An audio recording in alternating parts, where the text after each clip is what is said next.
Tested, let do 1 to 3. It looks like I got the sounds from the kit to T. Yodelee hee hoo, yodel yodelee doodlee da doodlee da da. Welcome back to Fantasy Football, but I'm playing Minecraft also.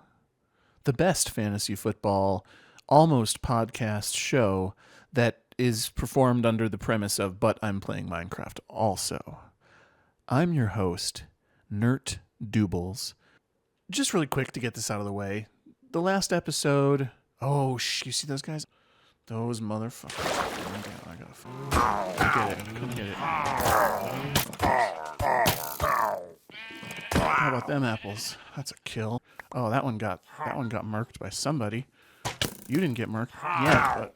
Jeez, I hate when that happens. What I was saying, the last episode was a little extra. But we'll address that in the Friday episode, because the Friday episodes are the ones for creative stuff. These episodes are about business, and we're going to get right down to business here. Oh, snap. So my plan was to start this episode with a high-level overview of things, because we're at an important point in the fantasy football season here. But the idea that would have been like really cool is if I started it up here and was like, so let's talk about the state of the NFL. In the NFC, we have a bunch of teams that we're not sure if they're really, really contenders yet, but that look pretty strong. The NFC North in particular feels particularly strong. Maybe I was too quick to anoint the Packers a contender, and certainly, anyone could argue that we're being too quick to anoint the Vikings as contender. We got the Lions, though, for sure as a contender, and we got a Bears team that is emerging and seems to be getting better. The NFC East, we have 3 playoff contenders. That's the very least we can say, and a surprise one. And we also have the Giants looking better in the last couple weeks than they did in the first couple weeks, looking like a team that can at least compete in games. Almost certainly won't be a playoff team. The NFC South has 3 teams that might be real contenders, in the Buccaneers, the Falcons, and the Saints, of course. And we don't know yet, I think, if any of those teams are really going to evolve and grow and become, a top-tier NFC team, alongside the Panthers, who, again, are a team that looks better in the last couple weeks than they did in the first couple, albeit not so great this week. And in the NFC West, we also have, outside the 49ers, who, along with the Lions, are probably the obvious contenders at the top of this conference, we have the Cardinals, we have the Rams, who are off to a bad start, but are going to have their circumstances likely start changing. And we have the Seahawks. So which of those teams are real contenders is a whole other question I think we can ask, and very seriously consider at this point. A whole bunch of these teams, the answer could be that they're the contender, or a contender, to say the very least. In the AFC, it feels like things are a little more top-heavy. We have, the Chiefs, the Bills, the Ravens, and the Texans, I would say, probably. And then a second tier below that of the Bengals, Steelers, Jets, and or any other team you think will make the playoffs, basically. That's how I would kind of consider that. So the rest of the teams in the AFC, it feels like, are a step below, the sort of contender level. And, it seems like it's an easier conference to parse in terms of when you're thinking just, in pure football terms about the future.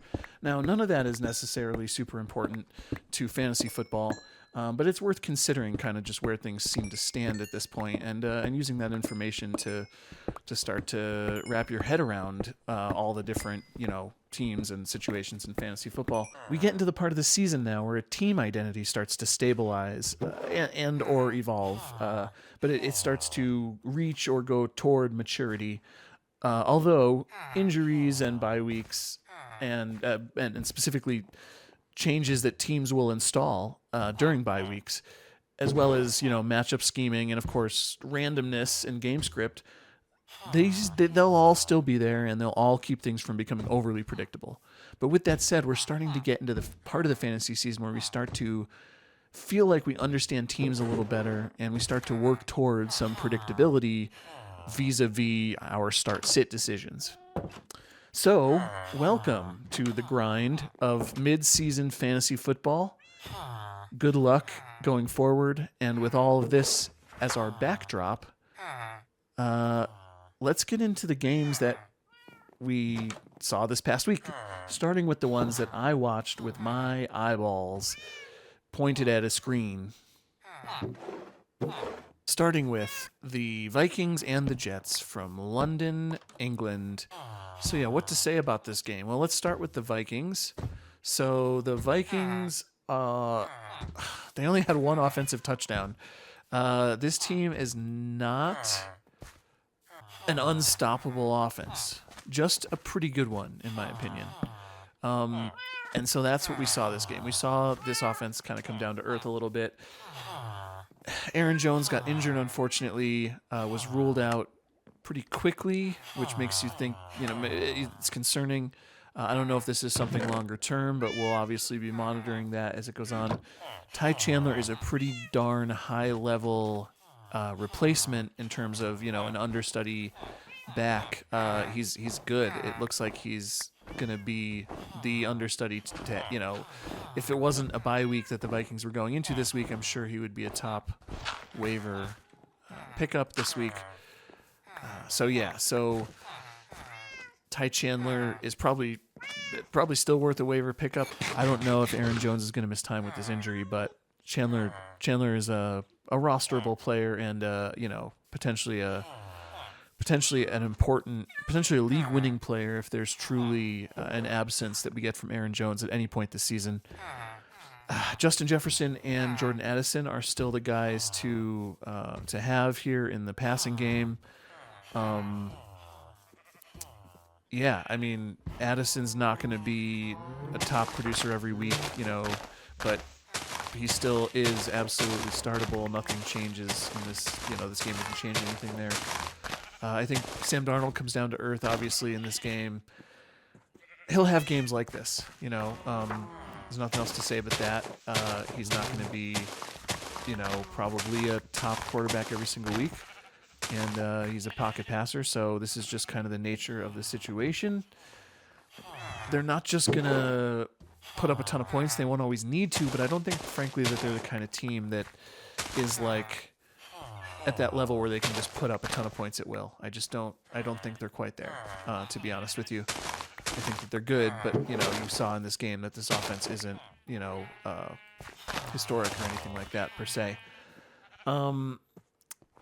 Will Reichard, my number one in my heart, Will Reichard is put up some points. He'll have games like this in a good way, like a kicker that I think you can probably rely on. I'm putting him in later in this episode. I'll do a whole segment about kickers because I think it's actually important and valuable, and I want to share something that I feel like is an area where I tend to pay a little more attention than some other people in terms of fantasy, and I do think that it's a good time to talk about kickers, and I will put Will Reichard number one in my tier of kickers that I think are going to be top 12 on the season, believe it or not. By the way, you are a real villager with Sweeping Edge 3 and the Lore 3, and you're just a free-range librarian. Free-range librarian. That's a good band name, too. Hey. What was I saying? Yeah. Vikings are going into their bye week. Prepare for TJ Hawkinson. He is coming back, we think, pretty soon, and that could be an exciting development for those of us who did draft Hawkinson and put him in our IR spot or whatever you call the spot. We're going to have to figure out who to drop, but he could come back and help your team. As long as you're not in a situation like me where you also have Trey McBride and now Tucker Kraft on your team as well, then you have a different, but generally speaking, a good problem of, oh my God, I have too many tight ends that are potentially valuable. See if you can get somebody to, you can't get them to do it, but see if somebody drops the defense this week onto the waivers. If they do, if that defense does go onto the waivers, my suggestion would be to actually waste a bench spot on them. I think they're probably worth it this season. And just for the bye week, and then after that, they can be your defense week in and week out. There's a few defenses, and I'll talk about one or two later in this episode, where we as fantasy managers get scared when they have a bad matchup, and we drop them, or we try to stream a defense, which is fine in and of itself. Nothing wrong with that approach. But in doing so, I think a lot of the times we lose sight of, or we ultimately lose out on, the potential of that defense to be a hold every week, and then someone else can pick them up off the waivers. So I think the Vikings are one of those defenses that are a hold probably going forward. And I think they're on that tier, probably being worth a bench spot if someone does drop them. Or if you're the one who's deciding whether to drop them, I think I'm on the team worth a bench spot. But again, I'm a fan, so I'm biased. As for the Jets, so this is the Garrett Wilson game we hoped for. Yay! That's great. Happy for Garrett Wilson, and happy for fantasy managers who held and actually started Garrett Wilson. I'll be honest, I had him on my bench. My team would have lost either way, I think. But, I shouldn't say that. My team would not have lost if I had made like 3 changes in my lineup, which is probably saying a good thing about my depth, but also a bad thing about my choices, obviously. But yeah, Garrett Wilson was good this week. He had the kind of week you hope for. We don't know if he can do it regularly. I still do think that this pass catching group is going to operate a bit like a committee throughout the season, and that we're not going to see Garrett Wilson have 11 or 12 catches. I don't know how many targets, 11 or 12 targets, catches. I didn't write that down, but I had 11 of one of those things. But it's good to see. It's good to see him and Aaron Rodgers start to put some stuff together. Ty Conklin is involved. He feels to me like a solid, solid might not be the word you choose to use, but a solid floor tight end, most likely. I think the risk is really just how many options they have in that passing game. Lazard, it's so beautiful when it snows, isn't it? Alan Lazard had multiple drops, but man, he gets a lot of looks. I still can't decide if he's a better value long-term than Mike Williams on this team, frankly. And there's still the slim possibility that this team ends up with Devontae Adams, potentially minus one of these other pass catchers we're talking about. But, but even, let's put that aside. Let's assume that doesn't happen for the Jets and just say, I still don't know. I mean, I think Lazard and or Mike Williams may be rosterable and maybe startable, flexible, use as a bye week replacement. I just can't decide which one yet. I think we need to wait and see another couple weeks, or at least I do. Aaron Rodgers himself, I've seen enough to say that I don't think I want to roster him season long. I don't think I want him on my team. I think he's going to have some stream value. He's going to go off once or twice in a week that that's not the perfect trade. In a week that you maybe can predict if you're looking at matchups, and you might get lucky. Breece Hall, man, you're not loving what you're seeing. The problem is also that he and Braylon Allen are both kind of, at least the last couple weeks, like it's hard to start either one because of the other. So it's not an ideal situation. I think this offense is going to figure some things out and get these players going more. But you're going to be underwhelmed maybe regularly, at least relative to where you drafted Breece Hall. And maybe just in general with these backs, you're going to be underwhelmed with their lines. I hope that's not the case. Hi. Wow, these guys all got really interested in hanging out around here all of a sudden. Hi. If you believe in Breece going forward, this is your opportunity to buy low, because the Breece manager, and I speak from experience, is definitely a little concerned right now. So, now's the time to probably put in an offer if you do believe things are going to level out and get better for him. And the same would probably go for Bijan Robinson, but we're getting ahead of ourselves here. Last but not least for the Jets, I think you all of you, even if all of you are different players in my league, you all represent different players in my league, and there's at least 10, so 1, 2, 3, 4, 5, 6, 8, all you guys are different. All of you could do better than Greg Zuerlein as your kicker right now. He's just not the player he used to be. He used to be Greg the Leg, with all these long kicks and stuff. He's just not the player he used to be. His situation is okay. I don't hate the situation, but nope, you could do better. I'm going to have a whole ass segment about kickers, and it's going to be an awesome segment. Stay tuned to the end, or just fast forward to that if you are interested to hear about and make your decision for kicker going forward for the rest of this season. The next game that I watched, the Texans taking on the Buffalo Bills. This was another matchup between two contenders. I did a little rap battle thing about it last week.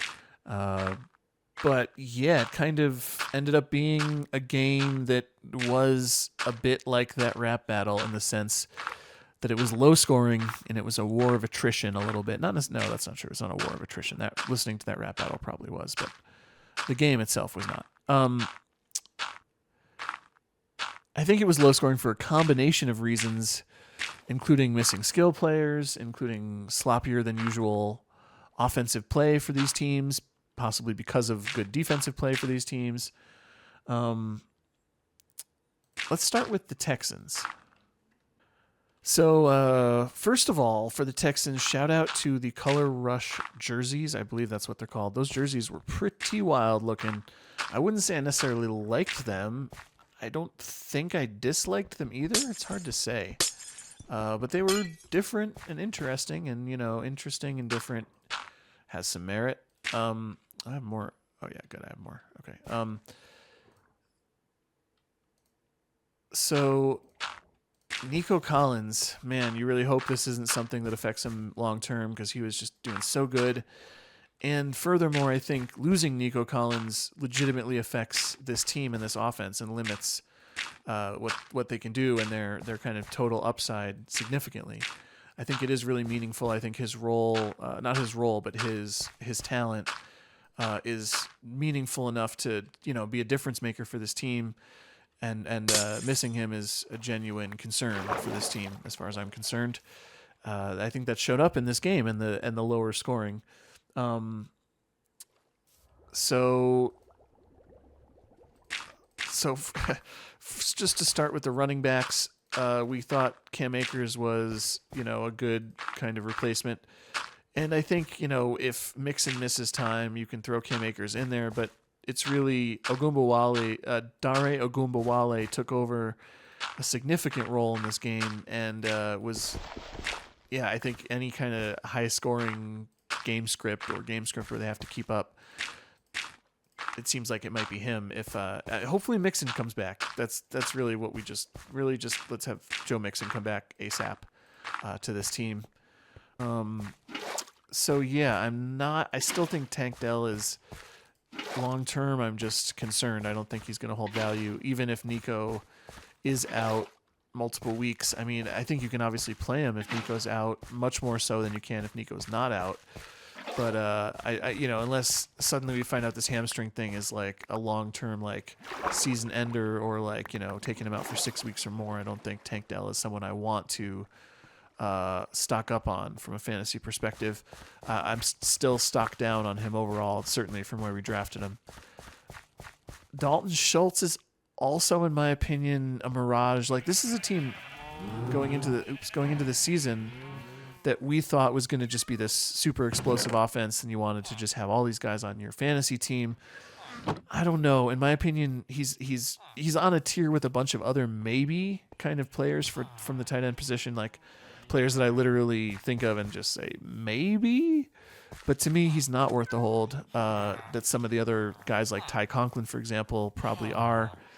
I just think he's droppable for, especially guys like Kate Otten, Tyler Conklin, Zach Ertz. Those guys, to me, I'd rather hold. Although again, if you're streaming on a week-to-week basis, sure, go for it in that case. Moving on. Yeah, I think Stephon Diggs is obviously the biggest beneficiary. If Nico Collins does miss time, I think Diggs is probably the guy who's gonna become the alpha on that team, pretty unquestionably. Tank Dell probably has a bigger role. Maybe Dalton Schultz becomes playable because of Nico Collins' injury and just the fact that there's more targets that open up. I don't know. People are looking at the guy who kind of replaced him, whose name escapes me at the moment, but I don't know. I'm not excited about any of those guys. I would rather just wait for Nico Collins to come back, ideally. Houston's defense is one of those defenses that is good, but you got scared about a tough matchup. You probably should have held them. You probably should hold them if you did already drop them. Sorry, Squid. I think they're going to be a good defense all season long because they have a good offense with them. They have a strong secondary. They can get a pass rush going. Those are all things that are a formula for a good defense. It's a bit like the Vikings situation. I don't know. They seem like a good fantasy defense in my opinion on multiple levels. So I'm good with them as a season-long hold, or they have a good matchup next week. So as a pickup, they're probably going to be sought after if they are on your waivers. So you may have to spend a waiver claim on them, or you may just have to try to pick them up in free agency and hope for the best. But I think they're a good hold for the season. Kaimi Fairbairn is obviously a pretty elite kicker. I think he still has one of the risk factors that I'll talk about for kickers later on, which is becoming an extra point guy who, ends up with 4 extra points in a game and no field goals. But I think he's elite because you see they give him, I keep forgetting where everything is here. They give him the long field goal attempts, which we saw a couple of, I believe, in this game. If I'm not mistaken, there was at least one game this season where he had like 3 50-plusers or 2. But yeah, the point is, Kaimi Fairbairn, set and forget. Moving on to the Bills, James Cook, in my opinion, is a very good player, but not an elite player per se, but he has an elite situation. The opportunity makes him elite, basically. It gives him one of the safest floors that's out there in fantasy football as well. I think that I was going to say that Ray Davis is, like an elite, or not an elite, but a high-level understudy back, what people usually call a handcuff back. But the more the game went on, the more they used Ty Johnson as well. Now, of course, I'm changing my tune, and I'm just going to say I think that, there's a good chance that Ty Johnson and Ray Davis would both be very involved if this was a situation where James Cook were to miss any time. Josh Allen was a bit clumsy at times, but still very good and just got no help in this game from anybody. As the game went on, I think the team put it together a little more, but I mean, you name the player, there were misses. Mac Hollins, Dalton Kincaid, Keon Coleman, Curtis Samuel. I think he got let down by each of those players at least once, or I don't know if Curtis Samuel even was involved enough to really let the team down per se. I think that, like I said, as the game went on, they put it together more fully. Stock up, if anybody, for Khalil Shakir because of no one else on this team really looking particularly trustable from Josh Allen's perspective. And I think that Josh Allen's trust will be a factor in this passing game going forward. I do still think Keon Coleman is a stash, and that he'd be somebody who will have value as the season goes on.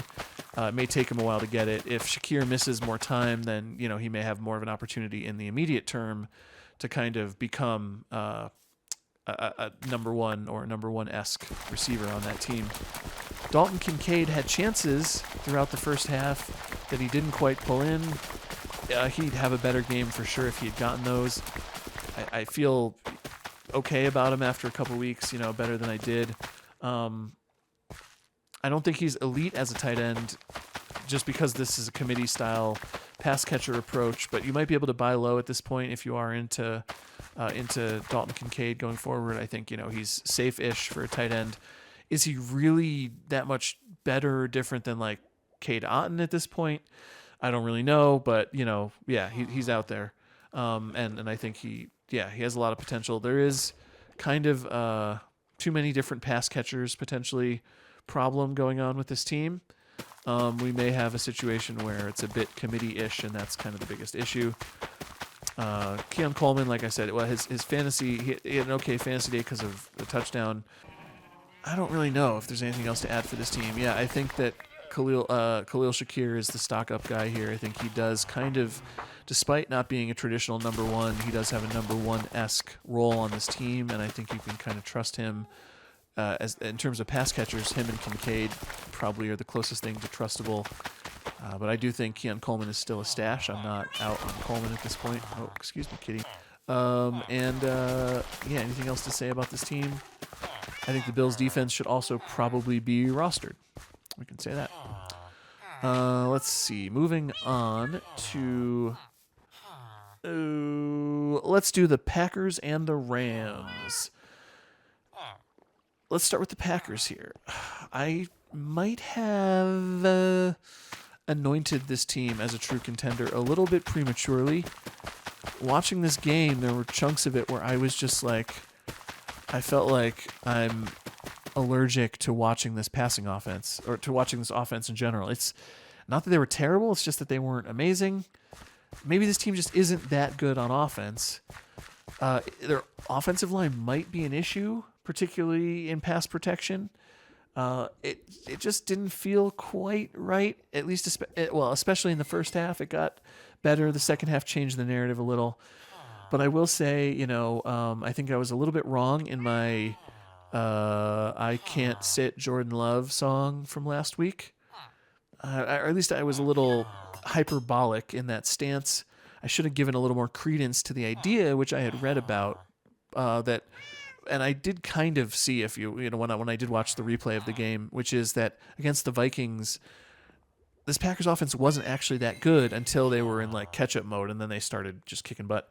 Again, the second half, though, of this game reminded me that, don't worry, Jordan Love is still a very good pocket passer. He's accurate. He plays well, They have a good offensive coach, one of the best, arguably. So maybe they're not an elite offense, but they're certainly not a crappy one either. Tyler Kraft was the big fantasy winner for this team. Jaden Reed did okay, but really it was only his touchdown. Almost that was all of his production this game. So it was a fluky. His fantasy production was fluky. The big play was specifically fluky. But the idea that he's kind of the alpha in that pass game, I don't think is fluky. And Tucker Kraft, did I say Tyler? Tucker Kraft. Tucker Kraft, I picked him up over to replace Conklin on one team and Ertz on another team just before this week in a couple leagues where someone hadn't picked him up off of waivers or earlier in the week. And I picked him up because I wanted offense. Because I wanted upside, right? And I think that's exactly what he provided this week and what he provides going forward. But it should be noted, he provides this week he provided that without Dobbs and without Christian Watson, who are both presumably going to be back on this team sooner rather than later and will be major contributors. So don't necessarily go crazy with Tucker Kraft here. I do still think he's a valuable tight end, and he falls into this tier of tight ends that I'm happy having on my team if I really missed with one of the with my draft pick at tight end. So so Kraft I think is good. Don't overspend like people overspent on his teammate Dontavian Wicks. So this is a guy I can say I actually wasn't super high on. I didn't get excited about going after him on the waivers or anything like that. Perfect. That's the trades I want, right? Because the other guy is, yes, perfect. Yeah, so Dontavian Wicks, I mean, I saw this happen last year with Dontavian Wicks. He gets overbought in fantasy when his role is still, it's a super boom bust, and, you're going to bust sometimes, I do understand why people started him. I don't blame you because the situation did seem like this was a perfect week for him to just go off completely. So no judgment, but I also, people that spent a lot of their fab budget or that put in a high waiver claim for him, I think you made a mistake. And I would have told you that if you asked me before this week. The Packers defense. Oh yeah. Well, so the rest of the receivers, I don't know. It feels like they're going to be boom bust in general this season. I'm looking at this as a situation where I probably want to avoid these receivers for the most part. I don't know. Watson might be a good, and I would do this if I have a bench spot for him. Watson's a good stash of like a get ahead of his big game that kind of a nature of a player. he might have a big game when he comes back, and he might have a big role in this team going forward. Oh, hello. I need some string. But yeah, I would consider Watson at this point probably over Dobbs just because of the vibes. I mean, both of these guys could be okay. They both could eventually kind of make it work for this team and be viable some weeks, but I don't know. And obviously with Wicks too, you're in the same. Oh crap! You're in the same boat with just being like, when, if ever, can I start this guy? And the answer is when some of the other receivers are injured? ? So I don't know. That's how I feel about the Packers receivers. I'm not in love with any of them. But, obviously Jaden Reed is the alpha. He's the guy that you probably can start regularly.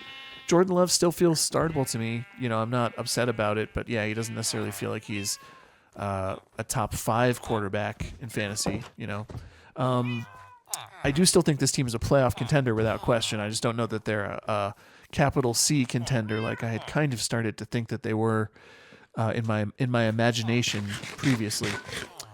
That said, the Packers' defense is very much real and not a figment of your imagination. In spite of some other factors in his favor, I'm still out on, Brandon? I think it's Braden Narvison, the kicker here. He has a good situation for kickers, I think, but he's definitely somebody that I'm not at all excited about, and he's not on my tier of kickers to target, which I will talk about later in the episode.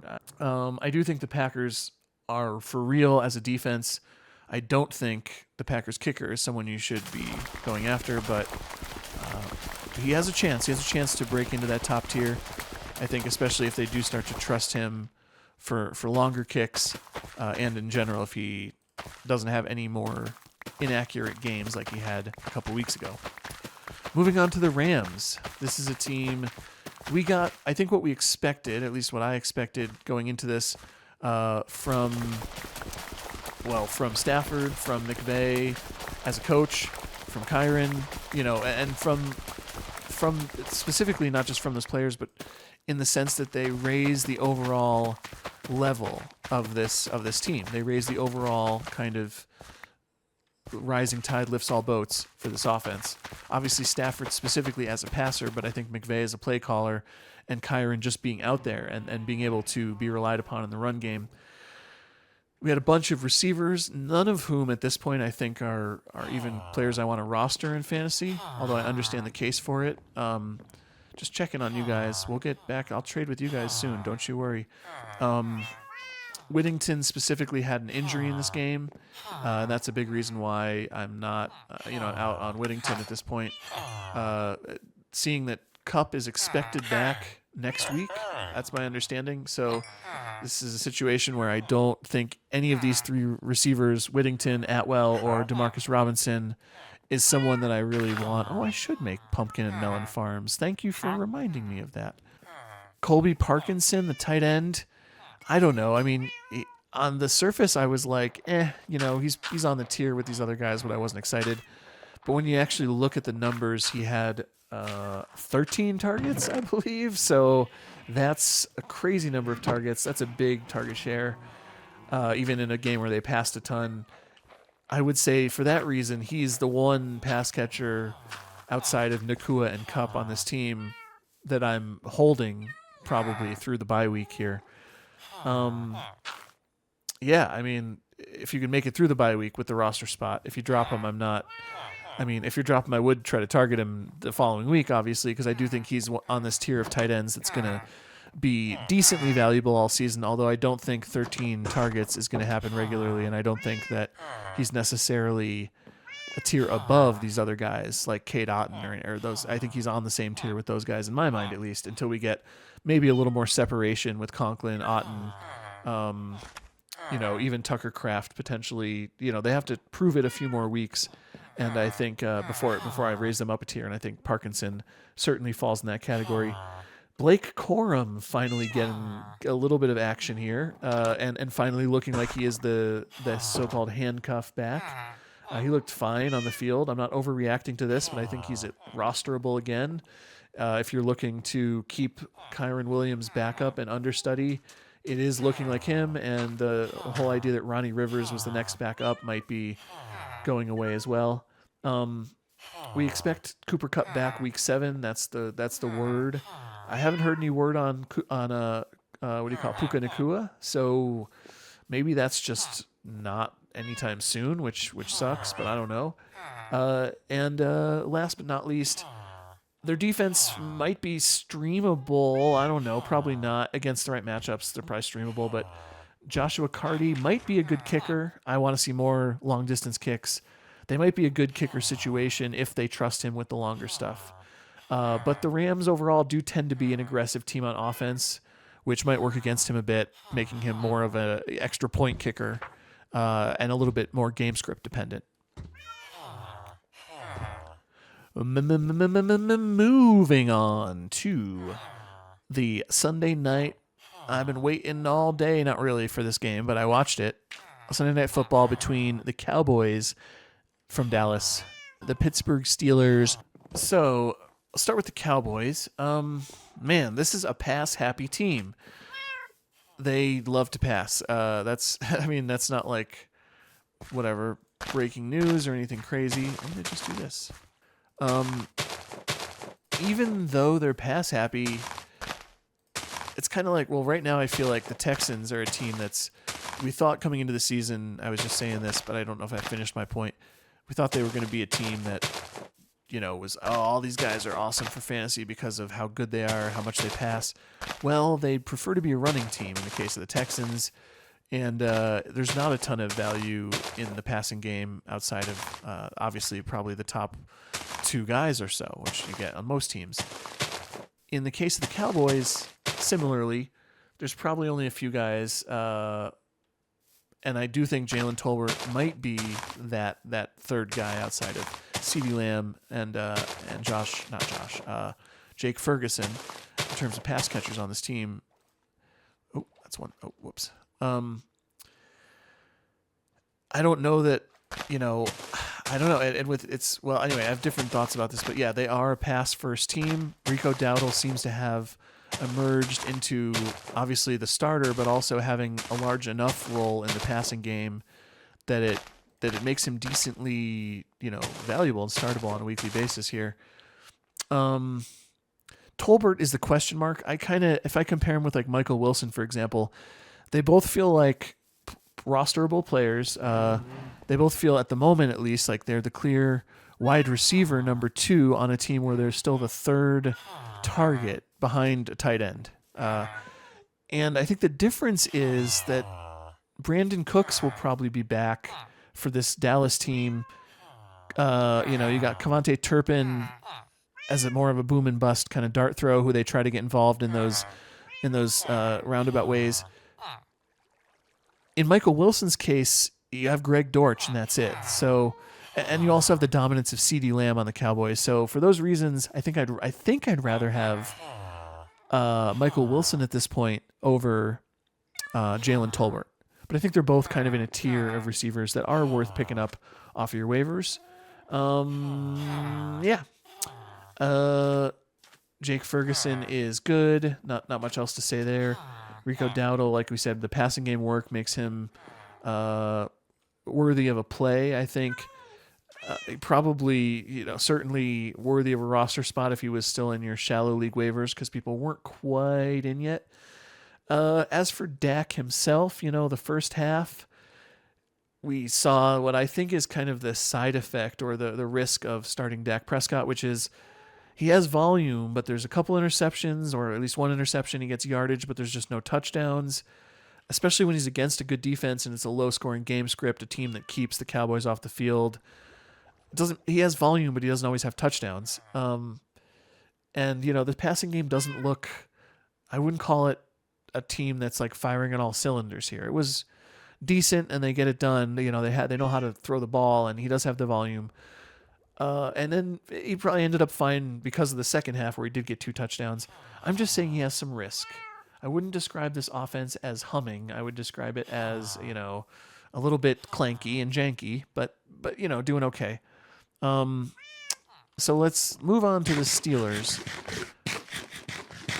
The Steelers have a style. I literally just say Steelers style as shorthand for like multiple teams and how they approach an offense. Wanting to run first, wanting to just be a team that picks up small amounts of yards at a time, controls the ball, and wins games with their defense, quite frankly. You two that live down here, I promise, I will rescue you at some point. Yeah, this Steelers team is like it's not impressive, but it's effective enough. And from a fantasy perspective, I guess, it's not fun, but it's not always going to go great for your fantasy players, but at least it's fairly predictable. It really feels like this is a team where we have a sense of who they are. Short, quick passes. They use the tight ends in the passing game. Freiermuth, who I learned from the broadcast, that's how he pronounces it, Freiermuth, should be a solid low-end tight end one on that tier of guys that you can just run out there if you need to, that I'm not worried about, that I feel better about starting than Mark Andrews or any of the Ravens tight ends, just to kind of, I guess, set a baseline for this sense that I'm trying to give of what these tight ends are or what they represent. Freiermuth is one of those, in my opinion. George Pickens, I don't know. I'm a little bit concerned about the vibes for sure. I don't know if that whole idea of trading him is a thing, but I think as long as his relationship with the team vis-a-vis vibes and his relationship with the league vis-a-vis suspensions stays, it doesn't implode further, or it isn't further problematic, that he'll be just fine. This was just not an ideal game script, and there might not be ideal game scripts every week for him. I don't think you want to start anybody else in the passing game besides those two guys, to be frank. I think Fields is looking like he's starting to really put it together as a player. I'd be pretty stoked I'd be stoked as a fan just that this team might actually be able to make it into the playoffs and through the playoffs, and I'd be stoked as a fantasy player to have him as one of my two quarterbacks. I think he'll be okay. I think he'll probably be a top 12 on the season at this point if things continue. Just because he does have that rushing floor, the way the offense is designed, he will rush some, and he looks accurate enough as a passer that we're really seeing some. Sorry about this very inhumane way of treating these animals, but yeah. So I'm feeling pretty decent about Justin Fields overall. It's this combination that's pretty deadly, or we would at least say it's the meta, or it's one of the main components of the meta in the modern NFL, where you have a passer who is elusive in the pocket, able to run, and can connect with the short passes as well as occasionally throw a bomb. And I'm not saying he's on the tier of other guys who are the elite tier of those kinds of guys, Kyler, Lamar, Jaden Daniels, but he is. You're starting to see that he can connect on the short passes and stuff. That he doesn't just always try to run. That when things break down, he actually stays kind of in control, and that does give you more confidence in this offense as a group. I don't think he's breaking into that elite tier, but that makes him meaningful for fantasy and makes this team, a team that I can expect to actually be a playoff team, even though I really still don't believe that they're a contender in any sense. Najee Harris had all the work, not all of it, but he had so much work. The other two running backs of note were out, and he still didn't have a very good fantasy day. I am not surprised. I don't know about you. He is a floor start and nothing more. I traded him away in the league where I did draft him because of that. Not because of that. It was also because I was, excited about getting Malik Neighbors. So I traded Nick Chubb and Najee Harris for Malik Neighbors before week 1. And that looks good as long as Neighbors can stay healthy. And, oh, shit, I used the euphemism. I don't like to say stay healthy, you see. You'll understand this because you're a librarian and a professor of sorts. Stay healthy is a euphemism, particularly in the case of concussions. Staying healthy is a euphemism for not having your brain traumatized. And I think that euphemism deflects from the real toll that football takes on players. And in a sense, indirectly at least, it dehumanizes players to not describe what they deal with in terms as physical trauma, and in this case, brain trauma, rather than healthiness. It's not about this. We're not talking about players getting colds. We're not talking about players like exercising and eating right. We're not talking about health. We're talking about traumatic bodily injury, and in some cases, brain injury. And I think it's important to say that. So if you catch me talking about a player staying healthy, what I really mean, you should call me out on it, because I don't think that that's something that we should use as a euphemism regularly. I think we should say if a player can avoid traumatic bodily injury that causes them to miss football games.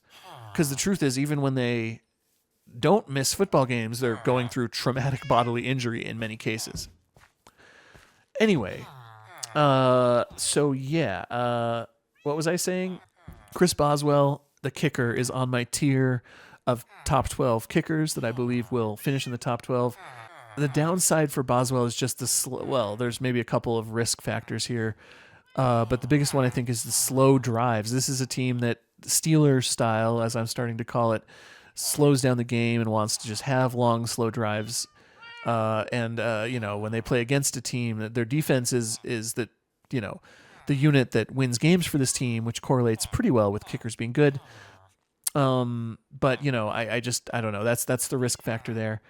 So the Commanders from Washington taking on the Cleveland Browns. We're going to start, obviously, with the Commanders here, just because, the show is about having fun. So let's do more fun thing. So this Commanders team, this was a team we saw putting it together against a tough defense. You love to see that. The stock continues to trend up for this offense in general. Took them a little bit of time to get going in this game, but they have so many ways they can get things done. It's just awesome to watch. It's really fun. This is I don't know. It's not just like they do a good job of exploiting the defense and exploiting the fact that they have so many different things that they can do. This is not just a Jaden Daniels is good situation. That's obviously no small part of why this team is very good, but that's not the only thing going on here. They have good play calling, they have good skill players, and they're really doing a good job of exploiting the fact that they do have many different kind of ways that they can get things done. The truth is he did have overthrows, but if I'm thinking, what do I really out of this team? As far as I'm concerned, that's still better than an underthrow, because it wasn't an interception opportunity, basically. But man, the passes that he did connect, it's just awesome. It's awesome to see. And what else to say about him? He's still a rookie that's refining things. You'll take everything. All the mistakes that you see are very correctable mistakes and nothing that I'm at all worried about. Very excited about this team, and obviously the passing. From the running back perspective, let's just say Brian Robinson, his role is great for just being a consistent running back 2 on your team, I think. He's not an every down running back, but he gets the goal line work and he gets some passing work, so happy with Brian Robinson. Obviously, Austin Eckler seems to have a solid third down role from watching this game, which is valuable, and he's probably a rosterable flex. Good offense raises all boats, as we know. So, that's a situation where I wouldn't be worried at all that, the sharing that's going on. Jeremy McNichols, the third running back on that team, is a decent football player. So, it's not a situation where this team is like has any shortage of options in the run game. So, that might be an issue. I just decided I'm going to do this right now. That might be an issue here for each of these guys having less of a ceiling, but I'm not at all concerned about the running backs. I think this team can support 2 running backs, as I said in a previous episode. Terry McLaurin, is he unsittable at this point? I don't know. I was getting used to the fact that he was like the culture guy on my team who is like just on my bench every week, bringing good veteran energy to the fantasy team in my imagination. But now he's looking like an every week starter for my fantasy team. And I don't know. I mean, he doesn't have the highest target volume. He's not that traditional wide receiver one where he's, a possession monster. And there is a bit of a committee thing going on with this team in terms of the pass catchers. The thing is, he doesn't need a ton of targets because the targets he gets are actually, or at least they do seem, pretty darn valuable. He gets a bunch of long passes each game, as well as, some good possession kind of work. Yeah, it's just good stuff. I don't know what else to say there. I'm not saying it's a perfect situation, but it's a good situation for Terry McLaurin. He gets targeted in the red zone as well as just getting long ass pass attempts sent his way. So feeling good about that. Zach Ertz, don't be fooled by the final line here. Zach Ertz did have 8 targets and is still... Oh, this is something I didn't anticipate, though. This is a whole water thing. That's okay. We'll make it work. So, yeah, Zach Ertz didn't have a big game, but he did have a whole bunch of targets. He's obviously in a high-scoring offense, Zach Ertz is, and I think he's at this point out-targeting or out-snapping Ben Sinnott by a healthy margin. It's not a situation where we expect Sinnott to take over. I don't think. Maybe, people watching the team more closely may...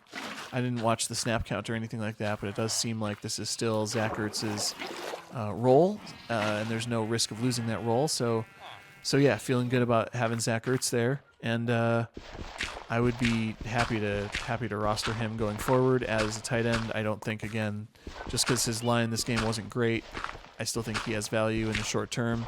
He's the outlet valve for this team, which they may not be needing all the time, but he's up there for me with probably a whole group of tight ends that you want to roster if you don't have an elite option at tight end. He's out there for me, and he's certainly streamable in that same kind of context without question.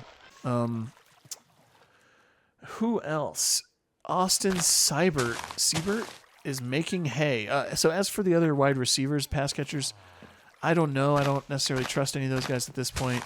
They got Olamide Zaccheaus. They got De'Ami Brown. I think they also have Noah Brown, who I think missed this game. They have Luke McCaffrey, who was out there a fair amount, and I don't know that he did too much in the game, but they got a whole group of pass catchers. Like I said, it feels like a bit of a committee after McLaurin. Ooh, that was a pretty good one. Nobody else from that team to talk about at this point. I think I got through everybody. Oh, Austin Seibert, like I said, I'm ready to put him in that tier of top 12 kickers, I think, alongside guys like McLaughlin and Cairo Santos. I'm ready to put him there. I'll talk more about that when we get into that, and I'll talk also about the risks that I do see with Seibert, which exemplify, some of the risks that, you look at with kickers in general. When we get to the segment that I keep previewing because it's just going to be such an awesome segment, I promise, later in the show, which, again, you may skip ahead to if you are interested in kickers and whether Austin Seibert specifically is a good kicker to have on your team. The Cleveland Browns. Will they stand up? Will they fall down? Well, the answer you got this week is that they will fall down. This is just a team that looks like a team in disarray. It looks meh from the perspective of kind of the offense generically. It's not a team that you're excited to have your fantasy team be in any way based around. You have to hope Nick Chubb comes back and actually has some value here. What else to say, really? Deshaun Watson, I don't think this team's going to be able to really... I don't know if it's a psychological thing not to, kind of try to put too much stock in this kind of an interpretation, but I wonder if this team will ever be... able to breathe again, and will ever be able to be good again or start to look to the future until after Deshaun Watson's no longer with this team, or at least no longer starting as the quarterback for this team. I don't know what to even say. I guess the receivers are going to be okay for fantasy. Amari Cooper and Jerry Jeudy. It feels like Jerry Jeudy surprisingly has some kind of stealthy value for fantasy here. I think I still want Jalen Tolbert or Michael Wilson just because we used those guys as a comparison earlier. I I still want probably both of those guys more than Jerry Jeudy, I think, just because of the volume that this passing offense is likely to have, or the lack thereof. Well, it's not that they have no volume, it's that they don't have a ton of value. I don't know. I mean, yeah, so Amari Cooper, Jerry Jeudy, they may be fine from a fantasy perspective, and they would probably be the, outside of Nick Chubb at this point, the only two players I'd be interested in rostering on this team. You can certainly roster Jerome Ford if you're at all concerned that Nick Chubb won't be at full effectiveness, but I don't know. David Njoku also falls in the category of players who still could be a major factor with this team. I think his role is significant if he is uninjured enough to play a significant amount. But if that's the case, then yeah, absolutely. I think he's probably in that tier of tight ends that you could look at as playable. So yeah, in a weird way, the pass catchers are the probable best in the the best players to hold from a fantasy perspective here. You just don't like this Browns team in general in terms of the vibes and stuff. Okay, so while I'm doing that, we're going to move on to the next game that I watched, which was the 49ers and the Cardinals. Starting with the 49ers. So this was another loss, surprisingly, for the 49ers, and another loss where they didn't actually play particularly bad. They had the ball a good amount. They ran a decent offense. Their offense looked fine. It just didn't work out in the end. They had a few mistakes that cost them big, and and it is what it is, kind of. They lost the game with the other team getting the last opportunity and taking advantage of having that last opportunity. It's not rocket science a lot of times in football. So, yeah, it seemed like the Cardinals actually played good coverage and made Brock Purdy have to really find ways to get it done in the passing game. Like, they played fine overall on offense. No reason to worry about this team. Mistakes cost them the win in the end, not just Jordan Mason, but especially Jordan Mason's mistake, obviously. And, I don't know what else to really say about Jordan Mason. I think he's got at least one more week before McCaffrey's back, and as long as that's the case, he's good to go. You start him every week. Brandon Ayuk is officially back in the house, right? Wouldn't you say? Oh, yeah, now you're doing it. Brandon Ayuk is back. He's moving fast. He's getting open. He's probably the wide receiver one for this team now. Oh, welcome back to the living world above the surface, my friend. Yeah, awesome. Keep on nudging until you reach a higher ground, and before I drown. Yeah, I think that Ayuk operates as the wide receiver one for this team going forward.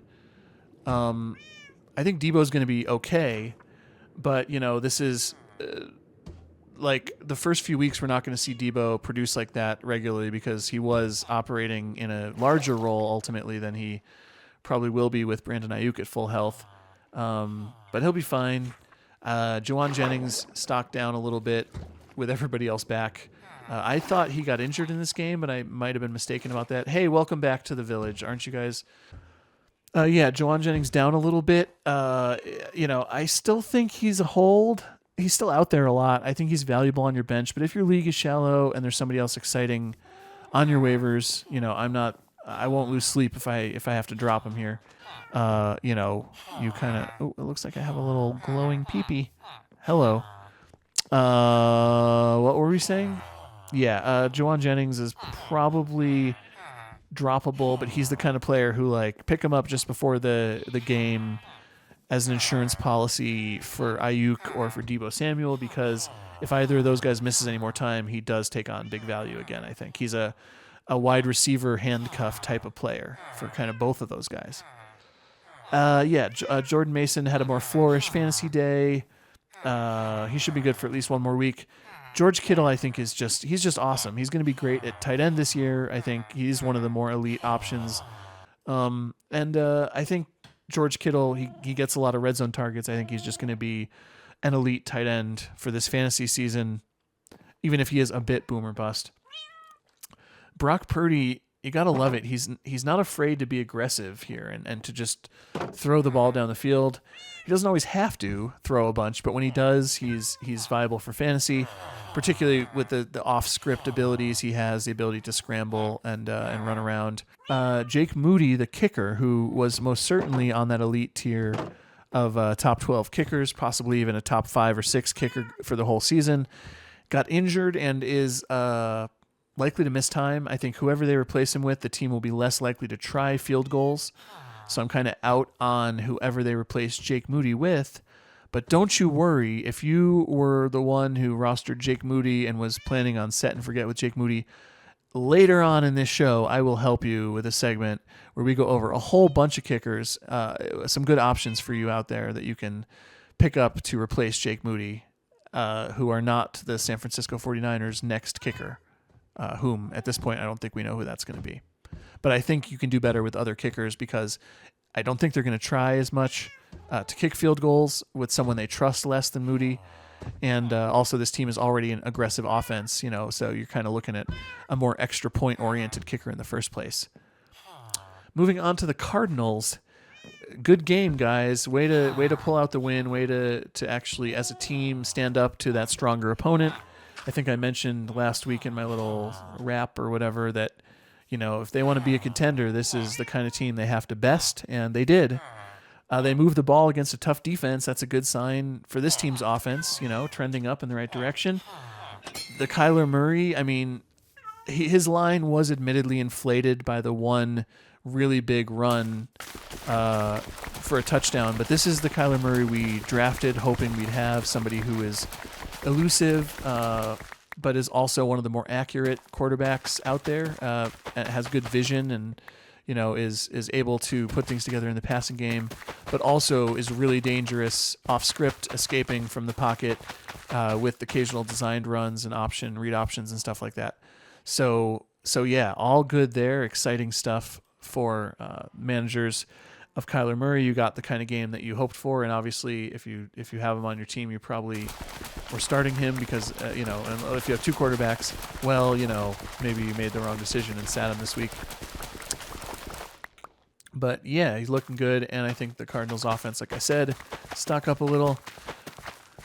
Michael Wilson, it feels like a good backup receiver for your fantasy team. I think he's the clear wide receiver 2 on this team. I think he's going to have decent volume through the course of a season, and he's absolutely somebody who you can count on your fantasy team. So yeah, Marvin Harrison Jr., it's an interesting situation. You might be a little nervous here. I think relative to where you drafted him, yeah, he's maybe not going to return on investment, but I think he's absolutely, a perfectly good wide receiver 2 for your fantasy team at this point.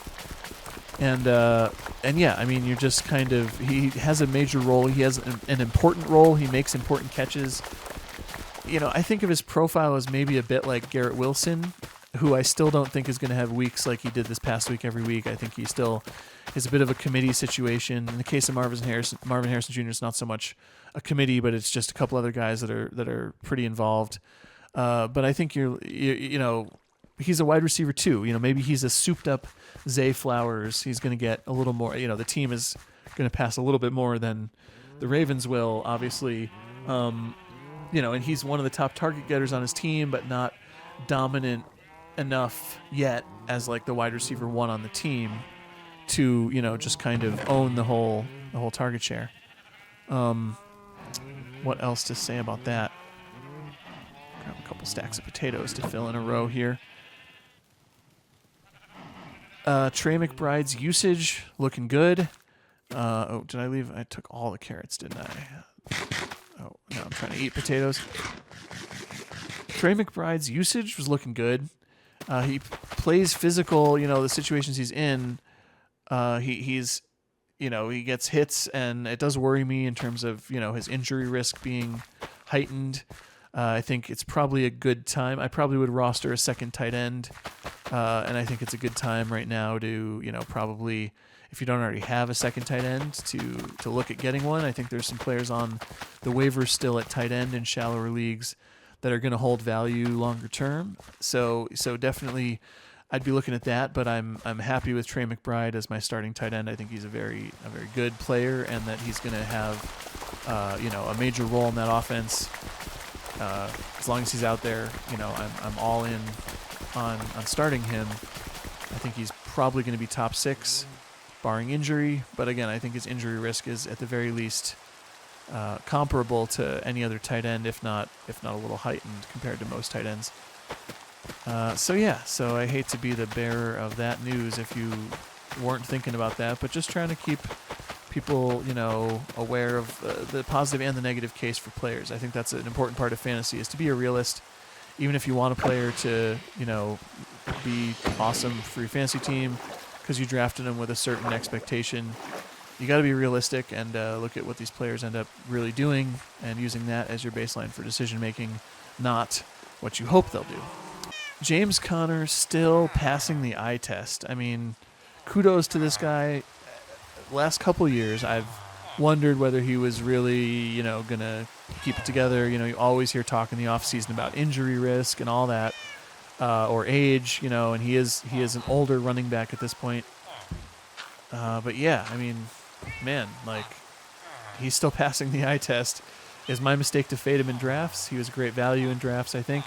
Yeah, their defense was involved in winning them this game. They had good coverage. They seemed to slow down the 49ers attack. I wouldn't target the Cardinals defense, but we thought of them as this defense that just bled points, and this game they proved maybe they're a little bit more than just that. And so I would be thinking about streaming them in the future. I think they earned some respect, if you will.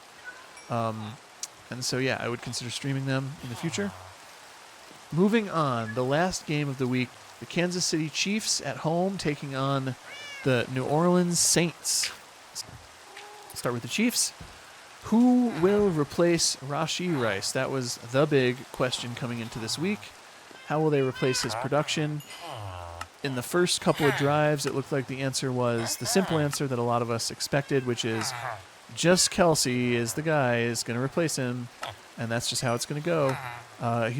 Kelsey had at least 7 or 8 targets in the first, quarter of this game or whatever. It was totally looking like it was him. As the game went on, though, the answer also became or came to include Juju Smith-Schuster. I think Juju Smith-Schuster is the running back, the wide receiver on this team, who is the answer to the question of who will replace or come the closest to replacing Rashee Rice and his production. It seems pretty clearly like it's Juju Smith-Schuster's role to lose. That is to say, the role that's the closest thing to replacing Rashee Rice's production. With that said, Xavier Worthy, he definitely got a little bit of bump up in terms of his usage compared to when Rice is out there. I do think longer term, Xavier Worthy, we know who Juju Smith-Schuster is as a player.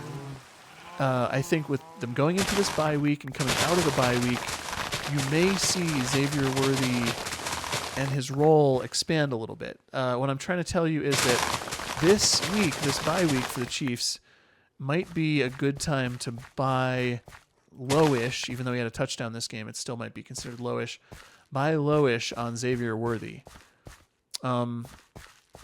Yeah, I mean, I don't know if it was Troy Aikman or Joe Buck, but one of them on the broadcast, I think it was Aikman, said something to the same effect, that he expects, as the season goes on, that Xavier Worthy's going to have a really expanding role on this team and be involved in more and more stuff. Coming out of the bye week, a lot of teams have installed new stuff in their offense, so we may see Xavier Worthy's role grow and grow more quickly than we think with this team. He's still boom bust for now. He still has some mistakes to clean up, but he even said, or they said that they quoted him or paraphrased him as having said that he's been focused on learning the route tree and not just being a one-dimensional kind of threat for that team. So I take him at his word. I take the team at their word. I know the team well enough to say I think that they will try to get him more involved. If he's learning the route tree, if he's somebody who can do more for this team, he's definitely got the trust of the coaching staff. That was obvious when he came out in week 1 with a significant role, and he's got some of that interesting, stuff out of the backfield, reverses and handoffs, which is kind of what he got his touchdown on today. Such a creative play calling team. Xavier Worthy's someone who I think you might want to try to acquire before it's too late for your fantasy team, or not that it's too late, but that his stock will go up as the weeks go on. I don't still love starting Patrick Mahomes. With that said, good play calling does raise all boats. You could definitely say that. And we were watching these guys get open a lot, the pass catchers for this team. Kelsey is obviously still a top guy, and his stock went way up with the Rashee Rice injury. From the fantasy perspective, Noah Gray, the other tight end, was reasonably involved. I will mention Noah Gray in the waivers segment. He's probably a little bit of a deeper guy, but he may actually be the rare tight end understudy, the tight end handcuff, in the way that Brenton Strange has been proving to be with Evan Engram out. If Kelsey were to miss time, Noah Gray's been with this team for a number of years. He's been the understudy to Kelsey, and he's a good blocker, and he's already used in the pass game. So don't sleep on Noah Gray here as a potential sleeper tight end, more of a handcuff tight end to Kelsey, with maybe a tiny bit of standalone value in a deeper league situation. Touchdown dependent. Kareem Hunt. He passes the eye test relative to what we might have expected from Kareem Hunt. He keeps using the same move. It's like the sideways cut where he I don't know if I can show it here, but he runs at you and then he goes sideways. I can't really do it, but he gets the ball and then he kind of jumps with his body sideways to cut through the line. But it was effective. It was picking up chunks of a few yards with the help of the blocking, obviously. And he has a valuable role in the backfield. I expect that role to stay the same. I think Carson Steele is droppable in shallower leagues, although there's a small chance that they come out of the bye week with plans to utilize him creatively and take advantage of his usage, or give him some better usage, take advantage of his skill set a little more. But I think he's droppable in a shallow league. Harrison Butker is one of the only kickers that I'll talk about that you drafted who's actually returning value on his draft position, in my opinion. He had a good week this week, and I think in general he will return value as a top 12 kicker. The Saints stopped multiple drives short of getting touchdowns, else he might have been more of an extra point guy in this game, but obviously he had a good one. He may be an ideal matchup for good defenses, that keep this Chiefs team out of the end zone more so than bad defenses. The Saints, they didn't look like a Super Bowl contender by any means. They've looked in the last couple of weeks like they're just a middling team. They did some good things in the first half. They had some things that didn't work for them, that worked against them, facing this good defense. Derek Carr is a boom and bust fantasy player, if presuming he comes back to health reasonably quickly, and we can keep playing him. Jake Haener, the backup quarterback who came in near the end, he threw a couple passes that looked decent. I think he's probably got a decent arm. I don't think it's doom for Olave. I don't think it's doom for Rashid Shaheed. We'll have to wait and see, like anything. But it looked like Haener was confident throwing a little bit downfield, and that you at least have a little bit of that going for you if you're holding those Saints pass catchers on your team. Olave took the brunt of this particular game script being, or this particular loss. Oh, really? Don't run against the Chiefs is all I can say here. Alvin Kamara definitely had a down game as a result of trying to run against the Chiefs. I think he downgrades slightly with Haener, but then again, he's still going to be involved plenty in the passing game, and they may try to run more, so I think he's going to hold plenty of value. It's a downgrade probably in general for Shaheed as well as Olave. With Shaheed, man, he's so... As long as Haener can still throw those long balls, and we'll still try those long balls, that long touchdown, that's just his... having that role is so valuable. If Carr is back, I'm having a hard time sitting Rashid Shaheed in general, even if he is a bit touchdown or long ball dependent. He does seem to have the larger role Okay. I have a captive audience here. So yeah, Olave and Shaheed downgrade slightly, but wait and see. I'm ready to take Blake Groupie down out of my tier of kickers that I think are probably top 12. Not by a lot. He could still rise back up into that tier for sure. It's not simply because he missed an extra point in this game, but that's a factor. He didn't get chances early in this game. The game script just kind of didn't work for him. So, it's not like, and I don't expect this kind of game script to happen every week or anything for this team. The Chiefs kept them off the field. They had long drives. This defense is good. I don't know that they're matchup proof, obviously, but I think they're good and that they'll help this team and the kicker for this team, have some success. In general, I think that they're obviously worth streaming or potential hold consideration as a defense. But as for Groupie, the kicker, I don't think this offense feels like a TD-based. I don't know. Maybe with Haener it changes.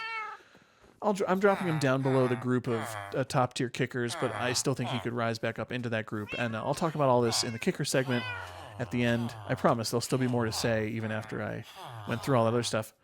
So, moving on. Second-hand brains. Second-hand brains. Using other people's brains to make second-hand claims. Second-hand brains. Using other people's brains to make my heckin' claims. I don't know, something with the super second-hand brain. We're going to start with the Panthers and the Bears. And so for that reason, I'm going to go and talk to... I don't have any Panthers near here, but I do have a few bear friends, a few neighbors that are bears. So I will address this segment. None of your children are around, and thus you're not aggressive to me. I would like to address this segment to you, not to your backside, but to your face, ideally. Hi. Hi there. So let's talk about these Bears. It is time to go get Caleb Williams again off the again, meaning you might have picked him up initially or somebody else dropped him, but it's time now. You missed your window to sneak under the radar. He is improving. He's placing the ball better. He's taking downfield shots that actually look good. I think he's one of the waiver targets at QB this week, and I think he might be a hold. I don't necessarily think that he's going to be better than all sorts of other quarterbacks, but he's got as much potential as any kind of streaming quarterback, and I think he still has potential to get better this season. Where did we start with? So the wide receivers, DJ Moore is obviously the alpha here. You're excited about that. Keenan Allen and Rome Odunze both have... they didn't have great games, and I think the issue here is, there's just a lot of different pass catchers. I don't know how high the passing volume is going to be. I mentioned in the song last week that Eberflus wants a run game Steelers style, which I defined Steelers style earlier in the video. And I think that's the case here. We finally saw DeAndre Swift pass the eye test these last few weeks. Everything, I think, for this team is designed to hinge around getting a run game going. And for whatever reason, whether that's Roschon and Swift mixing in or better play calling or better offensive line play or all the above, they're getting that done now. And that's making everything else start to work. So, yeah, DJ Moore is the guy I want to start. Rome Odunze and Keenan Allen are players I want to have on my team and hold for now and not start most weeks. But, maybe this week I haven't looked into the matchups. This isn't a show where I talk about the starts and sits. That'll be coming on Friday or Saturday, maybe, for you. Cairo Santos, I'm telling you, you can do better than the kicker you drafted, probably. He's also on that tier for me of a top 12 kicker, and he's better than a lot of players that got drafted. The Bears do have a bye week, week 7. Not next week, but week 7. So just be aware of that. It's very soon. It's not this week, but it's soon. The team they played, the Panthers, man, Chuba Hubbard is making me nervous about my shares of Jonathan Brooks. I picked up Brooks in a couple leagues because of that, knowing I could use the IR spot to hold him. And how are you going to take Chuba Hubbard off the field if he's playing this well? There's no way that Jonathan Brooks, almost zero chance that Jonathan Brooks will just take over this backfield. Hubbard is just so effective. Like, at best, you can say it'd be a 50-50 split after. Oh, hi. Where did you come from, my friend? But yeah, I mean, Chuba Hubbard's just playing great. What else can you say about that? This might be a split backfield the rest of the season for both of those guys, which limits both their value. So, it's like stock down in that sense, or potentially stocked out for that reason only for these guys. But yeah, I mean, you like what you see from Chuba Hubbard. There's no question about that. He's playing very effectively. Deontay Johnson didn't do anything wrong, apparently. He just didn't get much going.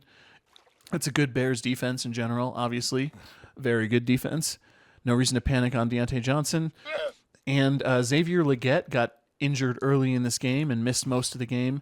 He is not expected to miss time. And furthermore, none of the other receivers on this team who played this game acquitted themselves well vis-a-vis having any chance at taking a wide receiver 2 on this team role to threaten Xavier Legette.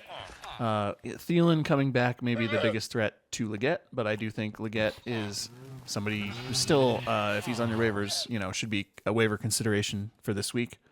Absolutamente. Yes. Next up is one of the big fun shootouts of the week, the Ravens and the Bengals. Oh yes, what a game. Watch out for both of these teams going forward. They both have nice, strong, exciting offenses. The early season losses for both of these teams mean that both of these teams will be fighting even harder to work for the playoff spot that they believe they deserve. So yes, I'm excited about both these offenses. They both stock up big time on the offensive side of the ball for these teams. Maybe not stock up so much on the defensive side of the ball for these teams, but that's not, that's not the centerpiece of this segment, is it? So, starting with the Bengals, well, this is, needless to say, this is the game that this is the kind of game that you drafted Joe Burrow for, right? Joe Burrow did his thing. It was pretty great. I hope you started him. That's all I can really say about him. He's not going to do this every week, obviously, needless to say, but it does feel like his chance of doing this any given week has risen as the season has progressed through week 5. Yeah, Jamar Chase is him. T. Higgins, Jamar Chase, and a bunch of unplayable fantasy guys probably in the passing game. Yoshavash is the third receiver. I don't know that he's a full-on Tyler Boyd kind of role like we've seen in the past with this Bengals team. Gesicki and Eric All and possibly another tight end or two are still splitting snaps and splitting targets enough so that you can't really start those guys, I don't think. In the run game or in the in the running back room, Chase Brown, he's bringing Zach Moss's stock down. They're both involved on a good offensive team, so they both probably have value. This team, the Bengals, is probably going to need to score a lot because of shootout mode, catch-up mode, because their defense doesn't seem strong, which seems also to favor Chase Brown in the grand equation. Chase Brown showed some electricity and is just an exciting player, so stock down on Zach Moss and stock up a little bit on Chase Brown for sure. But I'm not, they're both still valuable to me, and I'm not expecting it to completely turn, Chase Brown's way, or for that matter, that in game scripts which are very slow, that it's going to turn completely in Zach Moss's favor. Evan McPherson missed an OT kick, but it would have won them the game. It wasn't his fault. It was a bad hold. That said, in a game like this, if there is no overtime, let's say, you see his risk from a kicker's perspective, which is he's the extra point kicker who gets 3 or 4 extra points in a game. Or what did he have? 4. I think he had 4 total fantasy points, and it was 4 extra points. So that's the risk for players that are on teams that need to shoot out, need to score touchdowns a lot. If your team needs to score touchdowns a lot, that is in general a red flag for your kicker in terms of his opportunities to kick field goals. How many boots does an armorer sell before he can level up to a higher level? Oh, I filled up that chest. We're going to need a bigger boat. Oh, I mean a bigger chest in this case. A bustier storage situation, so to speak. Oh, now we're talking. Oh, yeah. Moving on to the Baltimore Ravens. Yeah, let's get this going. Trial Explorer map, baby. Yay. Yes, sir. Derrick Henry is a little bit game script dependent and risky, but touchdown as floor is kind of still a real thing. So he's not that risky. Zay Flowers is he's just a good player, and he's just therefore good in these game scripts. I mean, he's the guy. He's the target in the passing game, the number one target. It's low passing volume. We all know that. But, I think this is a situation where you're looking at him as somebody who you can legitimately be starting in any game script where you think that they really will have to put up points. In other game scripts, you might sit him if you can. He doesn't get the volume that you want for a weekly set and forget kind of player. No new clarity, I'm sorry to say to all you, especially you, Iron Golem, because I know you have these guys on your fantasy team. No clarity on the Ravens tight ends from this week, except for the fact that they have 3 tight ends. The problem isn't Mark Andrews. The problem is there's 3 of them on the same team, and they're not all the same players, Mark Andrews, skill-wise, but offensive fantasy role-wise, guess which one's going to have 1 or 2 touchdowns. It's a crapshoot. It's like Taysom Hill, but 3 times in 3 players on the same team. Anyway, yeah, Rashad Bateman in deeper leagues, I think, is for real. He's this team's wide receiver too, for sure. But they use the tight end so much too that it's not like in a reduced passing volume team. It's not a exciting thing. Justin Tucker is, I'm gonna spoiler, he falls just outside of my top 12 kickers for the season. I think you can do better than Justin Tucker as your kicker. He has major risk in general of being that extra point kicker. And with the misses he's had recently, I think you can do better. But he's okay. I mean, whatever. He did fine in this game, right? And he does fine in some games, so that's the thing. The Dolphins took on the Patriots in Foxborough. This game happened. That's about the best thing I can say about it. Start with the Dolphins. They're going into their bye week here. Devon Achane had looked like a pretty rough injury, a rough head injury. It's the kind of thing where you expect something like that to be potentially a multi-week absence. So Jalen Wright and Raheem Mostert are obviously the biggest beneficiaries for fantasy in the short term. I think both those guys probably should be rostered coming out of the bye week, so you might want to try to get ahead of the rosters 2 weeks from now, or like a week from now, rather, by getting them this week. Jalen Wright showed a bit more excitement of the two, as far as I could tell. It should be noted that the wide receivers who we expect Tua Tagovailoa to possibly come back after the bye week or shortly thereafter. It's still totally up in the air. If that is the case, then that's a upgrade obviously for these wide receivers. Tyreek Hill's stats were not great, but they were nice. Jonnu Smith was super involved in this game. I'm not chasing that personally. I have him outside of my kind of mental tier of tight ends that I do want if I need a tight end. Streamable, perhaps. Obviously, he's on bye this week, so I don't think he's worth a roster spot right now. If we see him with a big role, after the bye, and particularly if Tua comes back and we still see him involved, then that's definitely, he becomes a consideration. From the Patriots side of things, I mean, what do you say here? Ramondre Stevenson is it. Maybe Antonio Gibson is the second most rosterable player on this Patriots team. Skip the pass catchers for now. Hunter Henry certainly not to me on the tier that I want for my tight ends. I just don't trust him. I don't trust this Patriots offense in general. After the bye week, I'm talking about the Patriots. They don't have a bye week. There is a chance that we're getting closer to Drake May. So not that I expect a big difference right off the bat in fantasy or in this team's record in IRL in real life. I do think that it's worth noting that May coming in may change things a little bit for this team, and that may happen sooner rather than later, although I'm still not sure that that's necessarily going to happen. I have this Trial Explorer map. You'd think that I'd actually look and it would show me that there's literally a trial thing right underground here. It's literally right under the village. Boopity boop. So we're going to talk about the Colts and the Jaguars, and we're going to go tame a horse, not a jaguar, but a horse. And so that'll be fun too. I'm going to go make friends with the horse.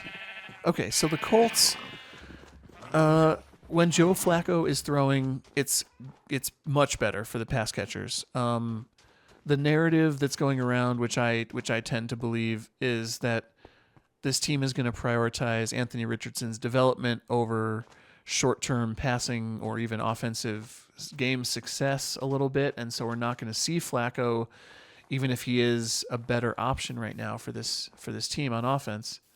Hello. So I do think that we're probably going to go back to Anthony Richardson soon. Maybe you try to trade away Michael Pittman. I think it's going to be it's going to be a bit of a downer. Nothing. It's not going to completely make Pittman, it's going to make him riskier is what I'm trying to say. And then the same goes for Josh Downs, certainly as well. With Flacco, I think you start Pittman, you start Downs, maybe even you consider Mo Alley Cox. Hey, now we're friends. Ooh, pretty fast. So now we got a Colt ready to ride. I mean, I don't think Mo Alley Cox is a tight end that I want to consider, but you certainly may consider him.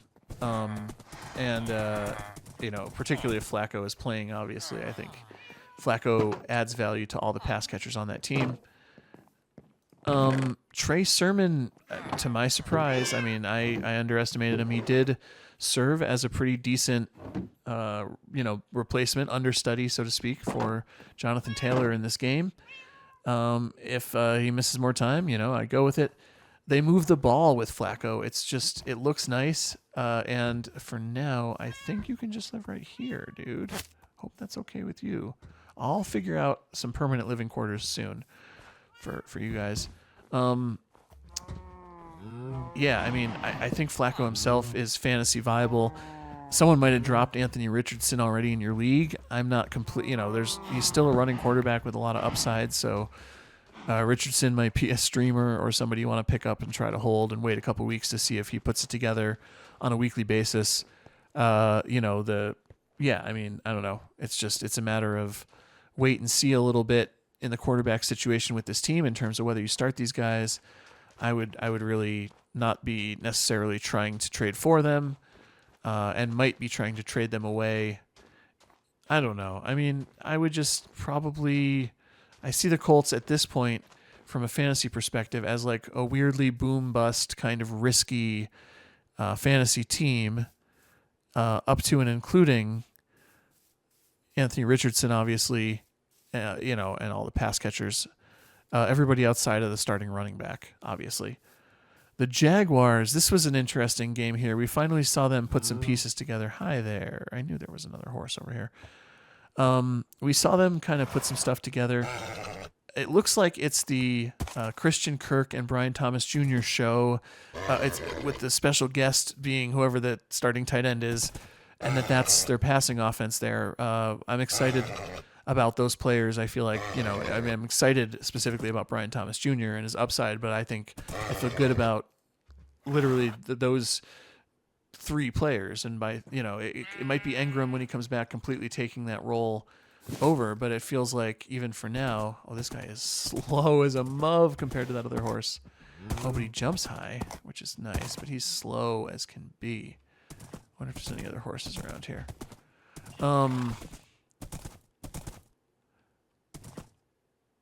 Yeah, whoever the starting tight end is, I mean, you might have a problem where they split work and Engram comes back and it actually hurts he and Brenton Strange both have less value because of the other. But the way they use the tight end there feels like it's absolutely, valuable for fantasy and viable in general, and sustainable as a part of the offense. Oh, but chickens. Oh, hell yeah. So Tank Bigsby, a guy you probably should have picked up previously, on speculation, is looking like he has a legitimate chance to take over a larger role in this backfield. But don't overreact to this. After the game, the coach said, yes, Travis Etienne did in fact have a shoulder injury, and that is a reason why he was less involved later in the game. Now, Etienne did a great job with the carries he got in this game. He was involved in the passing game, if I recall correctly, as well. He should still be a waiver pickup if he wasn't. He's probably going to be a top one this week, even with the sort of announcement that yes, Etienne was playing less because of a shoulder injury in this game. I don't know. Bigsby looked good, is what I'm trying to say. That's the takeaway here. Trevor Lawrence had a good fantasy day. This is the upside you get with Trevor Lawrence, as a player. He definitely is a gunslinger, which I think is a very good thing, certainly for the receivers, and a good thing for him. When the defense he's facing isn't strong, I think he's a viable fantasy player for sure. And yeah, that's the situation there. Moving on. The Raiders and the Broncos. Thankfully, I didn't actually have to watch this game in Denver. I actually there was two different games on, so I was able to watch the Packers and the Rams instead. But I did watch the highlights and do my reading. Outside, so for the Raiders, you have the Devontae Adams trade kind of still looming over this team. Outside of Brock Bowers and Jacoby Myers, and Devontae, who's technically still on the team, I don't know this offense has anyone that I want to roster. They may start Aiden O'Connell next week instead of Minshew, but it's probably a pretty similar outcome. We saw a good amount of Aiden O'Connell last season. Jacoby Myers is probably going to be good if they don't pick up another receiver, especially in a PPR or half PPR kind of format where you get extra points for volume. Now you're trapped. Okay, what was I saying? Outside of Brock Bowers and Jacoby Myers, I don't think there's anyone you want to roster on this Broncos team. I think that on this Raiders team, they may. What else do I say here? I don't like these running backs. I think Madison is the obvious guy. If you do want to look at this backfield right now, it just feels like Zamir White is fading in general, or at least from fantasy's perspective. I don't know. Things could change there. Maybe with O'Connell, other players are synced up with the quarterback. Maybe Trey Tucker becomes a thing. I don't know. I'm not buying it at this point.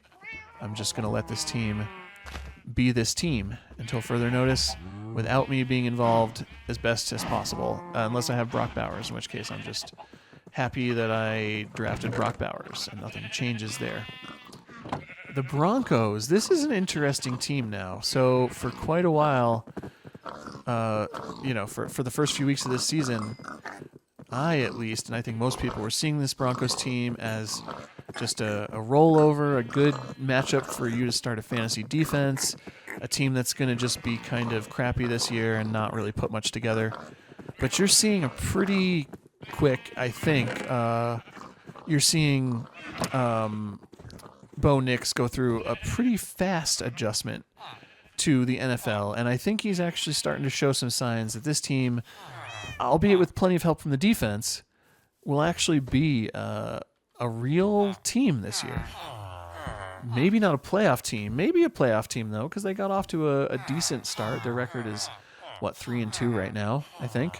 4-1? Is it 3-4? It's 3-2 at the very least. Bo Nix wants to be a gunslinger type of quarterback, and he can be. He'd be a dart throw quarterback going forward. He's sneakily moving up in the quarterback rankings, and he might be a sneaky sleeper pickup this week. I don't know about his matchup this specific week. I'm not commenting on that. I'm just saying keep an eye on him. You guys are keeping... Okay, yes, there. Outside of Cortland Sutton, I don't know that any of the receivers are rosterable. There's too many. Troy Franklin and Lil Jordan Humphrey seem like the guys who have the upside. Josh Reynolds was involved. I feel like a little less. I don't know. I'd have to check the total snap share and stuff. But they're boom bust for sure. I think Sutton he's still a sit and wait. Like, you're not strutting because you started Sutton, like I was saying in the little song thing last week. But, he's still out there. He's still somebody that I think, will add value throughout the course of this season. And that you should definitely be rostering. Javonte Williams, also someone you should be rostering. His usage was decent. The passing game stuff that he did have is an important part of what makes it work for a Broncos running back. McLaughlin doesn't seem to be separating. They still are in a timeshare there. And I'll add Will Lutz, who I don't think is quite, for me, yet on that tier of kickers. But in some ways, he might be the best candidate to make it to that tier of kickers that I think is top 12 out of the ones that I think are close. This offense is starting to learn how to move the ball. It might be a little bit of a feast and famine kind of offense, like they either feast or famine in terms of their effectiveness as an offense, rather than consistent offensive movement. But consider this offense as an offense on the rise. The stock is definitely up for the Broncos. Last but not least, as I take down this house over here and expand my little terrible, inhumane farm over here, the Giants and the Seahawks. So we're going to start here with the Seahawks. This is an interesting game. Obviously not a great scoring outcome for the Seahawks. I think there's a lot of different reasons we can look at for that. Geno Smith was under duress a lot. I don't think his throwing was the issue at all in this game, for at least from what I saw and from what I surmised, from what I read and stuff. He had the chance for the comeback. It got the kick blocked, didn't work out. I'm not worried at all about this team. I'm not worried. I mean, Geno as a quarterback in fantasy is doing pretty well, and so I feel okay with him as a quarterback. Increasingly, he's sort of seeming to provide a sense of like reliability, if you want to call it that, relative to some of the other boom and bust options. He's still, I think, ultimately going to be a little bit boom and bust. I don't know that he's going to rush much this season. He might, so he might have that going for him. What was I saying? Oh, yeah. So I'll step away for a second while I gather my stuff for this here. So, yeah, Geno under duress a lot here in this game. There was almost no run game in the highlights for the Seahawks. There's almost no run plays in the entire highlights reel. So I guess Kenneth Walker had an okay day stats wise, but no big runs or anything like that. And passing game wise, no big surprises here either. You have Metcalf as kind of the alpha. You have JSN as the most likely to get the most PPR kind of value targets. He had a touchdown in this game. You have Tyler Lockett as also getting a fair amount of targets and maybe just a bit behind JSN. But you have this same sort of, you didn't get any, like, everyone had lower volume because the Giants kept them off the field, but you had the same relative volume for all these players, is what I'm trying to tell you. So, no need to fret about that. I'm not worried about this team at all. They just had a down game. Giants kept them off the field a lot. moving on to the Giants, that's exactly what I learned about this team, I think, over the last couple of weeks, is that they're a team that they have a plan. And say what you want about Dable, but this is a team that actually can and will keep teams off the field and field a relatively effective offense under the circumstances of their personnel. You got to hand it to them. They're better than we kind of came into the season thinking they were just going to be utter garbage. This is still a stupid design. Why did it? Now I wish I didn't take this down either, because I totally could use that stuff. I'm such a dumbass. Sorry, I'm a little slow here. I think the big for the Giants, it's like, is there really a path to Daniel Jones supporting fantasy wide receivers this year in general, and not just Malik Neighbors? And I think the surprising, or at least slightly surprising, answer to that is yes. This is Daniel Jones can support 2 fantasy wide receivers, it looks like, this year. In this game, you saw Wan'Dale Robinson do what he's been doing with Malik Neighbors in the lineup in previous games. He feels like a weekly start in PPR leagues. I have a PPR league, and I very seriously considered dropping Tank Dell to pick up Wan'Dale Robinson. And frankly, after this week, even with the injury to Nico Collins and the uncertainty there, I still kind of think I want to pick up Tank Dell. I want to pick up Wan'Dale Robinson and drop Tank Dell. I don't know that I'm going to do it. I might, I'm a little risk averse for that still, I think. But there's a legitimate case for that. Wan'Dale Robinson has been really consistent for this team, and Daniel Jones is doing enough to support Wan'Dale Robinson and to support a passing offense that supports 2 receivers in general. And those 2 receivers are clearly Wan'Dale Robinson plus whoever's in the Malik Neighbors role. Now, we saw Darius Slayton take that role on and do quite well this past week, which speaks to Slayton being a very good player, who's been around in this league a long time. So yeah, I'm looking at this as a situation where you may very well have Slayton as one of the rare wide receiver. Oh, I don't want to take a baby. That's not right. He's one of the rare wide receiver handcuffs in fantasy football, where if Malik Neighbors misses time, you might be able to just slot Darius Slayton right into that, and that he actually has that role. I mean, he's a good player. He's been around for a while. But when Malik Neighbors comes back, I think Darius Slayton goes back to having the tertiary role on this team, which, while valuable from an IRL perspective, is not necessarily fantasy viable. Tyrone Tracy. Now, here's somebody, he had numerous good runs with Devin Singletary missing this game. Is he worth picking up? I don't know. I still think he's going to be the understudy to Devin Singletary, who did not play bad by any means while he was out there. Tyrone Tracy played good. Is it enough to usurp, some of the actual first looks here, or first opportunities on this team? That I'm not certain of. I don't know. I think Tyrone Tracy, is he worth rostering at this point? Yeah, absolutely. It's worth a chance. He did look good in this game.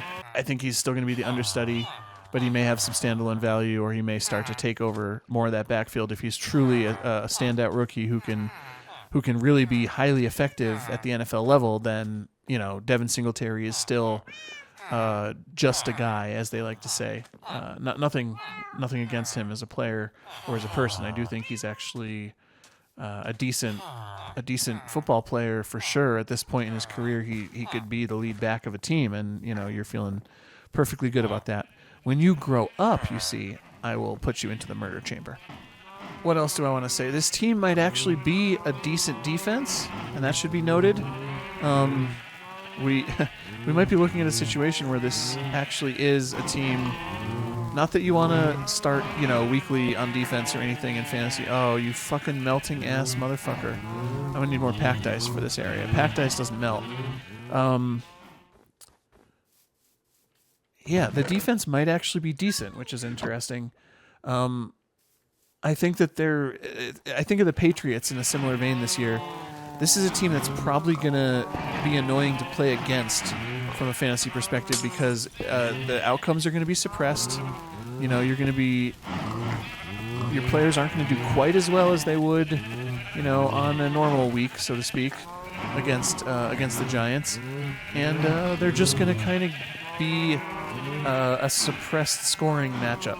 Even though they're below average offensively, that doesn't mean they're going to be a good matchup to play against, because they do have an effective enough system to like hold the ball and slow down drives and stuff like that on a semi-regular basis. So yeah, I mean, I don't know. The Giants are actually a team to watch. They're a team that's, in a weird way, and even if it's only in a very kind of small way, you could say is on the rise. The stock is up slightly. So they can hold the ball for long periods of time, even though they're not necessarily a good offense, and they can control games, but they're also not a good enough offense to probably get a lot of touchdowns. So I think you know where this is going.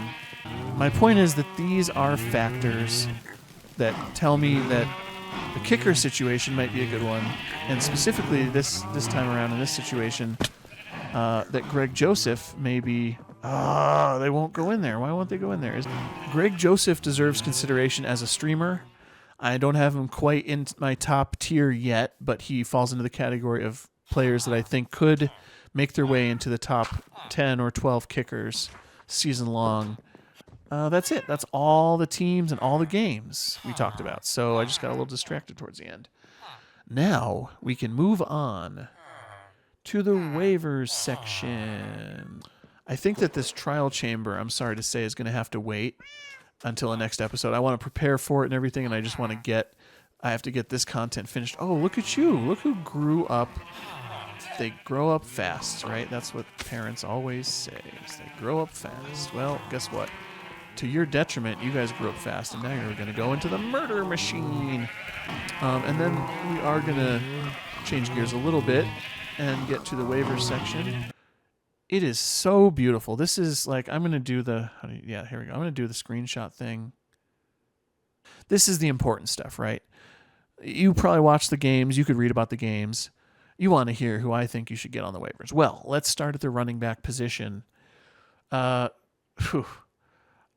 mean, the problem here is that I'm not a fantasy expert, and I'm not in enough leagues where I'm actually looking for running backs this week.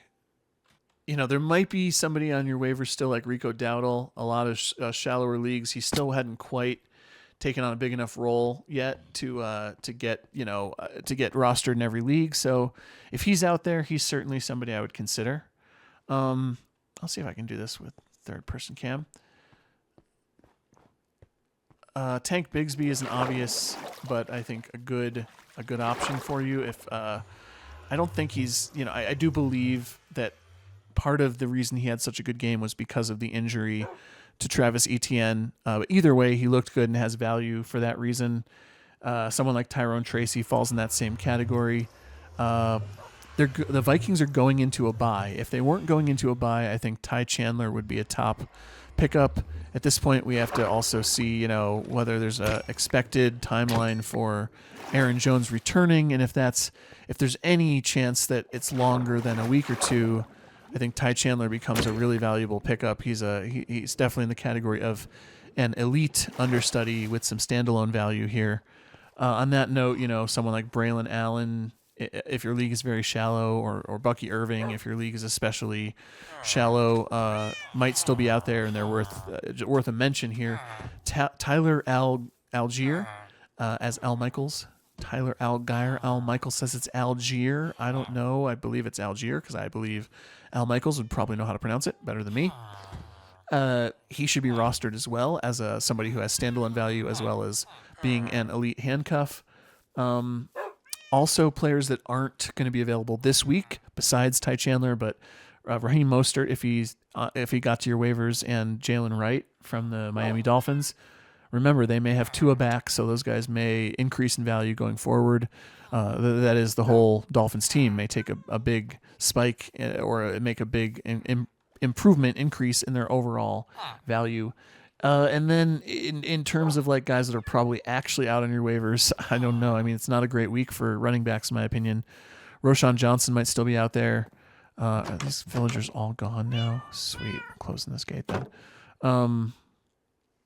Tyjae Spears is coming off a bye.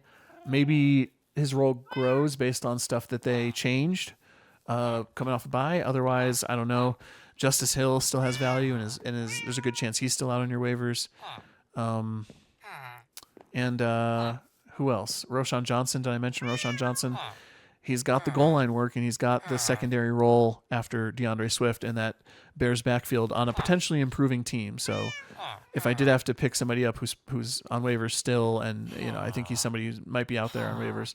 Beyond that, I don't know what to tell you. There might be someone else who you're looking at as a handcuff. Blake Corum, like I said, prove that he is still a handcuff, and you have guys like Trey Benson and others that are still out there.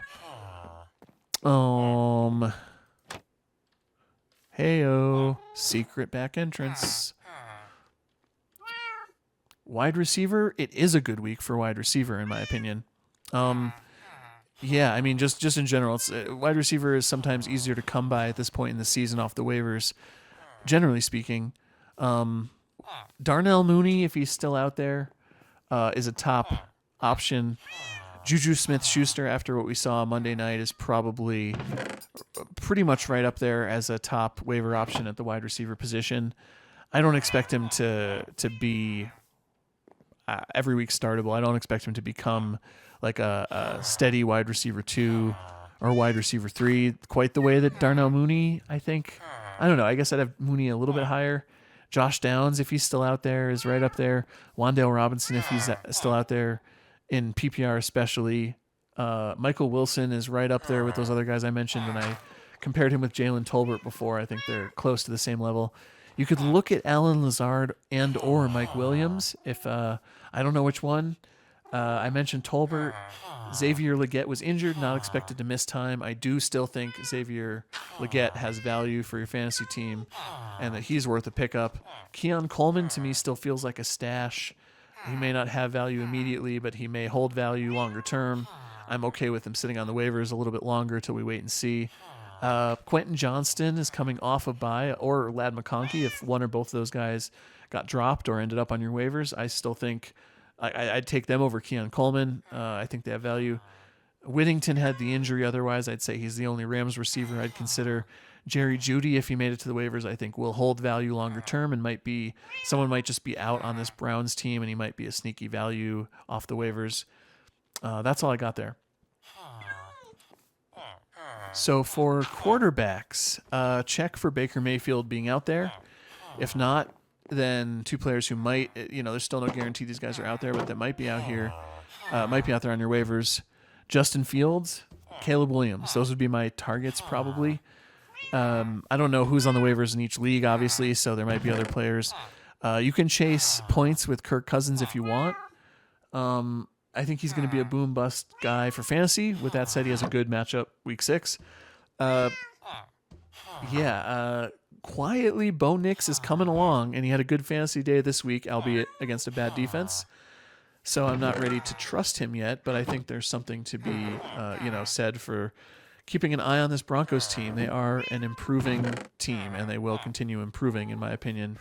So that's worth looking into for sure. Going forward, Bo Nix and this Broncos team in general, I think, deserves your consideration. I guess counterintuitively, also, along with Bo Nix, Daniel Jones, when he's had 2 or more passing touchdowns, I think he's had exactly 2 passing touchdowns in 3 of his 5 games. And in those 3 games, he's been decent for fantasy. He does potentially have some run floor. He gets the Cincinnati defense this upcoming week, and they've been pretty rough. Moving on to the tight end position. So I'm starting to think that all those complaints about tight end is a wasteland for fantasy after the first weeks, I don't think that was quite right. I don't think tight end is a wasteland, and I'm not doom and gloom about the tight end position in fantasy. I think what basically happened is that the tight ends that people drafted and expected to have a bigger role are not as good. They don't have as much floor. They don't have as much volume. They're not on the field as much as you hoped. I think that's all that's really happened here. There's plenty of tight ends, though, that may not be at all exciting and that, may not be, ceiling plays, but that are absolutely fantasy viable players. I think there's a bunch of them. And if there's probably one or two of them on your waivers, although depending on how many people in your league hold backup tight ends, there's a chance that they're also on people's teams at this point, particularly over the last week or two when we started to see some of them emerge into larger roles. Namely, players like Cade Otton for the Tampa Bay Buccaneers, who has had a good amount of targets the last couple of weeks. Looks like he might be, the third option in that passing game, or at least have a decent role in that passing game, which is an explosive, reasonably high-powered, reasonably explosive, good offense. So Cade Otton is kind of near the top of this list for me. If you're putting this list together with players like Tucker Kraft also, who has just had a couple of big games, and a particularly big game this week with 2 touchdowns. I believe it was 2 touchdowns. Yeah, I think he's got upside, he's got value. Keep in mind there's going to be a bunch more pass catchers coming back, so I don't necessarily have him like a tier above these guys. I kind of have him in this tier still, but he might be at the top of this, at this tier of tight ends who were not players that we went into the draft looking at, but that, are good replacements for those players that you might have drafted who aren't doing it for your team, i.e., the Mark Andrews and, I don't know, Kyle Pitts, I'm not, dropping him, but, if you're looking for another tight end, if you're looking for an injury insurance backup for someone like Trey McBride, as I mentioned before, you could be looking at any of these players. Pat Freiermuth is another one. I don't think Pat Freiermuth is on your waivers, probably, but if he is, he's in the same tier for me as somebody who is actually a pretty reasonable, weekly starter. Not ceiling, but floor, maybe a little bit of ceiling too. I think Zach Ertz is still there. He had 8 targets despite not having a huge game, fantasy-wise. I think you have Ty Conklin still there for the Jets. I don't think anything we saw from this Jets team makes me think that he's going away. It's still a committee, so, there's not necessarily a ton of ceiling there, but, you have to hope a touchdown or 2 brings him above his floor. Whoever the Jaguars tight end 1 is, if it's Evan Engram when he comes back, if he kind of takes over completely, if it's Brenton Strange, if they're both out there and they share, that might be a bit of an issue. But I think the Jaguars use the tight end in a way that is viable in this way, and that Brenton Strange has proved that he can hold that role down if and when Engram isn't in there. Unfortunately, Taysom Hill probably falls into this category also. I say unfortunately just because I am too risk averse to end up starting him. And, it's like one of those situations where the week you play him, he does nothing, and the week you don't play him, he does everything. That's just how the Taysom Hill experience is in my fantasy experience, so I'm out there. But he's still in that category. And if you want to be real cheeky and go deep, go for Noah Gray, just because he might actually be the rare tight end understudy. If Kelsey were to miss time for any reason, it may be like, surprise, Noah Gray is a legit startable tight end. Moving on to defense pickups for the waivers this week. I think the big ones that other people have highlighted, or that are kind of out there in the ether as these are the defenses to have, I think all those are totally valid. You're talking about the Eagles and the Texans being the 2 big ones here because of their matchups. If the Texans made it to waivers, I think this is the time to just kind of pick them up and hold them if you can get them this week. You might have to use a waiver on them even in a shallower league rather than just being able to pick them up as a free agent like you maybe have been streaming your defenses in the past. But yeah, that's they have a good matchup, and I think they're holdable. The Eagles, I don't know. The Eagles have looked like a team. Sometimes it's a contender, and other times it's not even close to being a contender. I don't know. They just sometimes look bad, but their matchup this week is ideal, and they're on waivers. So, they're probably on waivers. If someone's holding them in your league, I think that's more the exception than the rule at this point, just because they haven't really been great through the first few weeks. The Steelers, if they're still out there for sure, they also qualify as that kind of team that might be holdable. So the Steelers for sure. I think the Broncos versus the Chargers you could consider here. If they're still out there, they might also be just one of those defenses that's good enough to be a hold, or at least, you can trust the defense even in a middling matchup on paper to be good because they're such a good defense. You might go vice versa there and consider the Chargers. They seem to be putting together a good defense, coming off the bye week with some rest and maybe some extra time for game planning here, which the Broncos didn't have. If the Bears are still out there, they're also a good defense. They get the Jaguars this week. That's a workable matchup. The same goes for the Bills against the Jets. I don't know about the Jets might put it together this week, The Jets are at home against this Bills team, and the Bills defense, I don't know. It's not bad, but I don't know that it's going to be bad. That'd be lower on my list there, but those are all defenses that you can kind of play, but then also, I don't know if they're good one week in the future, but the point is they're good defenses. The Saints also fall in that category of like you want to look ahead, and specifically if you do want to look ahead to good Week 7 matchups, Bills, Saints, Jaguars, and Eagles all qualify for decent to good Week 7 matchups as well. All right, we've made it at long last to the segment I know you've all been waiting for. The segment that I've been waiting for this whole time. This is going to be our once-in-a-season deep dive, not super deep, but deep enough. This is going to be Nert Duble's guide to fantasy football kickers starting in Week 5 of 2024, at least. But get excited because this is the segment that this whole show has been building toward and culminating in the best. This is the best analysis that I've probably done on the show so far. So just get excited, okay? Get freaking excited. As I was getting this segment together, I had this realization. In Minecraft, how do you like my diamond armor, by the way? In Minecraft, there's no kicking. Think about it. Even this horse behind me. No creature in this game kicks. Including me. I have no way of kicking. I can swing my legs like I'm kicking, but I can't, like, if I come up to a villager and, like, try to kick them, I can't. All I can do is punch them. I can't, my legs don't affect them. Like, I can't kick you. Kick you in the face.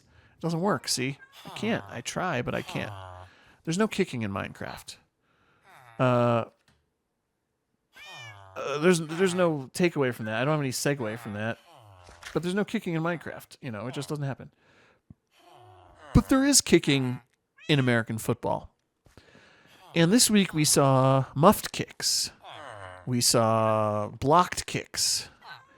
We saw teams that don't trust their kicking for various reasons. All the more reason for you. Whatever. So I'm going to give you an unofficial list here of kickers that I consider to be top-tier kickers. These are guys that I believe are going to end the season as top 12 players at the position. So I'll start with, and I think I have 11 names on this initial list, but then I'm going to give you a few names of players that I think could make it up onto this, and I'm sure all 11 of the names I'm going to name may not end up as the top 12 kickers in the league, but I believe that they will. This is my list of the top kickers in fantasy football rest of season, starting with the kickers that got drafted by somebody. Obviously at the top in a tier by himself right now is Brandon Aubrey of the Cowboys, but the other kickers that fall into this tier of top 12 that actually got drafted, it's not that long of a list. It's Kaimi Fairbairn, who probably got drafted but might have gotten picked up a little later, Wk5, Harrison Butker, Jake Moody, who just got injured and is likely to miss some time, so he's probably going to miss out on top 12 all season long, and more importantly, you got to drop him for now, probably. Maybe Evan McPherson, maybe Tyler Bass, who might have been not necessarily drafted, but most likely drafted in your leagues.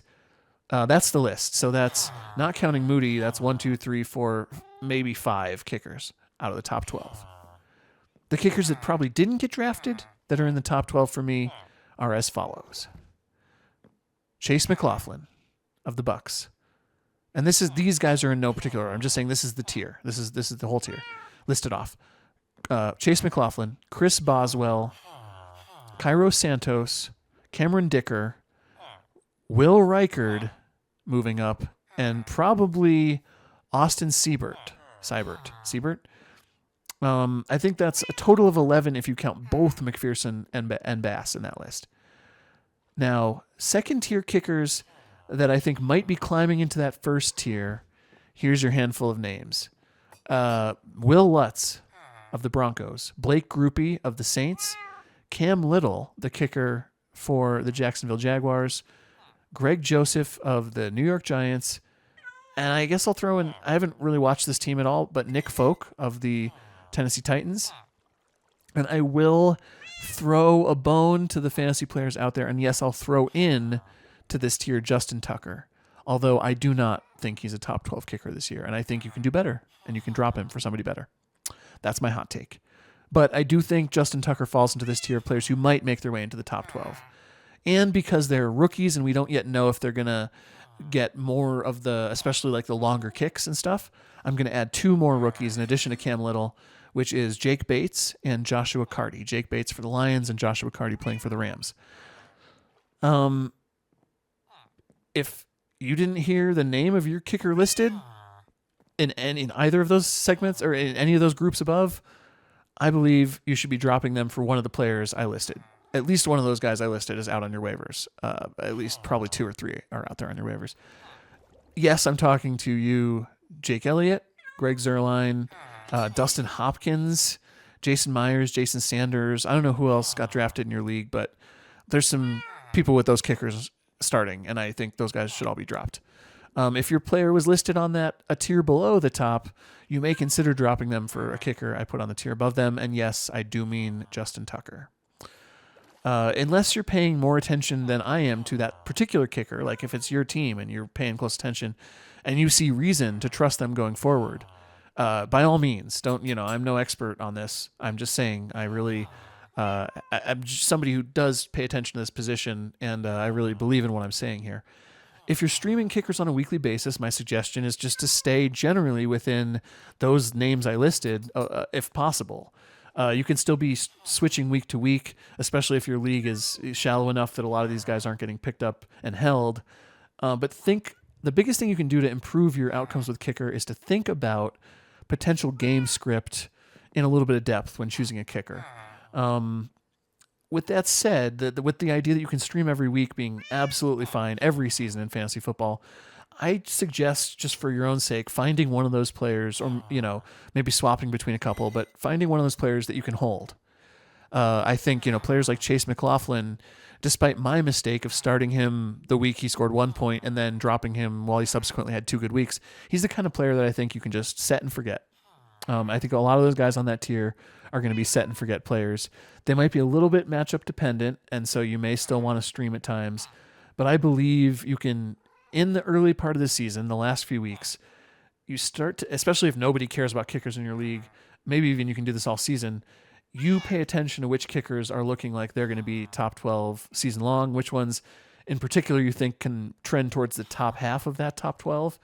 And you can have your pick of the litter of these guys, outside of the ones that were drafted, obviously, like Brandon Aubrey. And yeah, I think it's a nice thing to do. I think that now is about the time to start doing that if you haven't already. So yeah, I listed off the players on the tiers. I want to talk a little bit deeper about the risk factors that kickers have. And I'm going to use the example of Austin Seibert for the Commanders, who actually has a couple of these risk factors, but who I also, put onto that top tier. So we'll talk about his case, and we'll go through some of these factors that I think, just generally speaking, so you get a sense of how to do this kicker thing going forward. So I'm putting him in the top 12, Austin Seibert. That said, he has a few of these different forms of risk. All the forms of risk to a kicker obviously come down to limited field goal opportunities. Field goals in fantasy are worth 3 points. Long field goals are sometimes worth 4 points for 40 plus, and are often worth 5 points for 50 plus. And extra points are only worth 1 point. So field goal opportunities is the thing you really want for kickers above everything else. So there's a bunch of different risk factors, and those risk factors can compound for the same player. The first risk factor we'll talk about here is what I call extra point-centric role, or being an extra point guy. This is certainly a risk for Seibert. Anytime you're on a team that has a good touchdown-scoring offense, you get the risk that you're just not going to be able to sustain, getting field goals every game. This is a risk for guys like Evan McPherson and Justin Tucker. We saw this past game with Evan McPherson, that risk play out where he had there was an issue with the hold in overtime. He would have had one field goal if he had, or he would have had at least a chance at making one field goal in overtime. But he had like 4 fantasy points. His team scored a bunch. But all he did was kick extra points all game. I thought it was nighttime, but it's not nighttime. How embarrassing. So that is a risk. Even if you're on a good offense, if your role is just extra points, that's a risk. However, that's where it intersects with another one of these factors, which I'm going to kind of talk across different categories. Team trust. If the team trusts a kicker, they're going to take more chances on field goals. And if they're a team that is willing to settle for field goals because of other factors, such as, the fact that their defense can keep the other team off the field. Good defenses are generally correlated with good kicking. But that's not necessarily, automatically the case. So anyway, extra point-centric role. Another big risk factor for kickers is just not getting 50-plus yard kick attempts. As I mentioned, 50-plus yard kicks are worth 5 points in fantasy. That's a significant upgrade. Those can really make a difference for your ultimate, scoring line in fantasy. So therefore, kickers that are trusted with 50-plus yard kicks by their team and can make them consistently are elite fantasy kickers. Obviously, that's why you have guys like Aubrey up there at the top. Someone who's not a 50-plus yard kicker historically, this is the reason I'm out on guys like Jason Myers, Jason Sanders. Accuracy issues historically, and 50-plus yard kick ability, these are things that I think they both kind of are factors in the team's trust in a kicker, giving them more opportunities. Austin Seibert and Greg Joseph is another guy who has this kind of a risk where these guys were replacement kickers. They didn't even start the season on a roster. That doesn't mean they're bad. It just means that they may not get those longer opportunities. They may not kick as many of those longer field goals. We haven't seen that. We've seen some of that, I think, historically for Greg Joseph. I didn't look at Austin Seibert's past seasons, but they're both consistent. They're both getting a lot of opportunities, but they may miss out and have risk on that one dimension of not getting as many of these longer kicks. These are guys who have had, again, they didn't make teams to start the season. So far this season, since they've been on their teams, they've had great accuracy. But keep in mind that that's another risk factor for kickers. And keep in mind that there's other reasons why teams don't trust kickers. Obviously, especially if they have aforementioned accuracy issues or depth of kick limitations. In Seibert's case, though, I think he gained the team's trust, but you also have teams that go for it on fourth down, not because they don't trust the kicker, but because they're just freaking good, and they can just go for it on fourth down because they want to. This particularly shows up with teams that have running quarterbacks, and I would say just on high-functioning offenses in general. So you see it as a risk factor for Jake Elliott in Philly. You see them going for fourth downs. You see the tush-push and all that stuff limiting Jake Elliott's opportunity for field goals. You see that with Tyler Bass in Buffalo. You see that probably with Justin Tucker in Baltimore sometimes, where the fact that these quarterbacks and that these high-functioning offenses will go for it on fourth and short keeps the kicker off the field at times. That could be a risk factor here for Seibert as well, because that's certainly what it's looking like. The Commanders are that kind of a team. I don't think it's a major risk factor, but it's worth considering that that's another reason the kickers aren't on the field. And it's not because they're not trusted. It's just because the offense will go for it on fourth down. There's other reasons that teams will not kick it that also don't have to do with trust. A bad, low-scoring offense is going to be behind in games chasing the other team. That's a situation where the kicker is often looked over in favor of going for it on fourth down, in favor of taking more high-risk plays that lead to turnovers. That's also another reason kickers don't get opportunities. Being on a team with a bad defense, even if your offense is okay, if the defense is bad, the opponents score high and get lots of points on the board. Your team opts to skip field goals because they're going for it because they're playing more aggressively to play catch up. So it could be a bad offense, it could be a bad defense, it could be both. Shootouts aren't inherently bad for kickers, but if your defense is giving up points, your offense has to be able to keep up for that to be a good situation for a kicker. I think that teams that have to play more aggressively on offense often have to do so because of bad defense, which is probably part of the reason why good defenses and good kickers are correlated. So when you look at someone like Kaimi Fairbairn, you have a great example of somebody who does have some of those. All these kickers are going to have a risk factor too, with the exception of maybe Brandon Aubrey on a tier of his own. Fairbairn has the risk factor of being an extra point guy on a team that can put up a bunch of points offensively, but they trust him with long-ass 58-yard kicks on a regular basis. So that counteracts that. That counteracts any risk there, or at least to the point where he still is elite. Wk5 has had some accuracy issues. He's missed kicks. He hasn't quite the accuracy of the other elite kickers, but he's trusted with long kicks. He looks like he's going to have a lot of opportunity for this Atlanta team. He's somebody who stays in that tier without question. Harrison Butker, his team he's a potentially an extra point guy. Not this past week he had a bunch of field goals, but not every week is he going to. I think he has the range. Obviously, he has the trust of the team. Obviously, and his team this is not the Chiefs team of past where they're gonna just rack up touchdowns every game. So he has, those things that keep him in this tier for me. I think Jake Moody was, elite and trusted and had a leg, but obviously will miss time, so we're not going to consider him. McPherson and I mentioned Tyler Bass. They both have extra point guy risk. They both have teams. Well, McPherson has team in shootout mode risk, team with bad defense risk. Tyler Bass also, I didn't mention this other risk factor, which I can't believe I didn't mention, but the weather that a kicker plays in matters too. One of the reasons I'm usually out on Tyler Bass as a kicker, for example, is early season it's fine, but late season in Buffalo, you don't want to kick in those conditions. And conditions for kickers do matter. Kickers in Denver get to, playing in high elevation. That gives you more distance on kicks apparently. So obviously Will Lutz, but even the visiting kicker in Denver might be a good start. When they're playing in Denver, when teams are playing in rain or playing in snow or high wind, that's a factor for kickers. So that's another factor when we talk about making a decision around streaming. You want to look into not only game script but the game conditions as well. I should mention. But what else was I going to say about that? Just that. I think that Tyler Bass, that's a risk factor there. And then, that McLaughlin, you have, I think, a good situation. He's got the trusted leg. He's kicking long kicks. And he's in a situation where the team is good, but not necessarily going to only score touchdowns. He may have a little extra point guy risk. But he's trusted and he has the leg. I think that's sort of similar for Boswell. He's got the leg. He's trusted. His team is a little bit less explosive than a team like the Buccaneers with the Steelers, but they're probably going to be a team that controls games, that moves the ball, but that doesn't necessarily explode for touchdowns.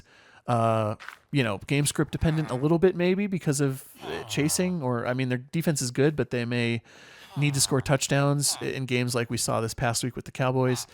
Just because their offense isn't good enough to get it done doesn't mean that they're automatically going to be kicking field goals all the time. But Chris Boswell's right there in this tier for me. Cairo Santos with the Bears, an emerging team, but that still doesn't have everything put together. They do give Cairo Santos long field goal attempts, so he has the 50-plus kicks going for him. Cameron Dicker, I think, falls in the same category. As far as I know, he's trusted with long kicks. This Chargers team is one that probably won't put up a gazillion touchdowns. They're a run-first team. I hate to say everybody's Steelers style. Like, Steelers aren't the only ones that get credit for this, but Cairo Santos, Cameron Dicker fall in that same category. Will Reichard on the Vikings, number one. He's number one in my heart and Captain Picard's heart, but I think he's like number 16 on the Vikings. I don't know. He plays a different number on the Vikings, not number one. A good offense. Seems like they trust him with kicks. This is more of a situation where he may be an extra point guy. He is still a rookie. He may develop He may not, continue to have really good accuracy, but so far he's doing good. This team is just putting up a lot of points. And they're not a team that I think has such a good offense that they're just going to always score touchdowns. As we saw this game against the Jets, they're a good offense, but that doesn't mean that they're an unstoppable offense. Seibert I put on this tier because despite those factors working against him or the risks there, he's on a really good offense. I think similarly, even though they can put up a bunch of touchdowns, I don't think they always score touchdowns. I do think that they have a lot of trust for him, even though he came into the season. This team has good vibes around it, so I'll put him there. It might be Will Lutz that takes that spot. It might be Greg Joseph or Blake Grupe or one of these other guys, but yeah, that's my tier of top kickers. I think those guys are likely to be top 12 kickers on the season. Nick Folk deserves consideration here for the Titans. If they can, with Will Lutz, on the Titans with Will Levis, that's the biggest risk factor I see for someone like Nick Folk. They just might have too many turnovers. They might be playing from behind too much. There's risk factors for everybody who I put on that second tier. But I think probably Will Lutz right now. If I have to put somebody else on that top tier, it's probably Will Lutz. So that's my deep, in-depth kicker thing. I hope you enjoyed it. Let's finish things up here for today. Didn't get everything done in the village that I wanted to get done, but I got some stuff moved forward. Made some changes. Thank you so much for watching. I know this is a long episode. I think these Tuesday ones are going to be longer because I really do want to get in depth about the games. I won't do additional segments, obviously, in the future, but this one I wanted to include that all just to show that I'm capable of more than just telling you what people said about games or what I saw in a game. I'm capable of, doing a little deeper stuff. Whatever. If you liked the video, please hit the like button. It helps me as a new channel, as a new YouTuber here to get feedback, obviously, but also to helps the growth of my channel. If people who do enjoy the content demonstrate that, I'd love it if you comment. Let me know what you like, what you dislike, what I can do better. And certainly, if you would like to see more of this, I will continue posting episodes twice a week for the rest of the season. I'll put clips from the episode up too, but I probably will only send notifications to you when the new episodes are up, just not the clips. That was a mistake I made this past week, so I apologize if you're subscribed. But please consider subscribing to the channel. And I'm excited for the rest of this football season. Good luck for your fantasy team. Good luck to you. Wishing you all the best. Please try your best to be kind to yourself, to be kind to others, and all forms of otherness that you encounter. Thanks again for watching. I'll see you next time. Bye-bye.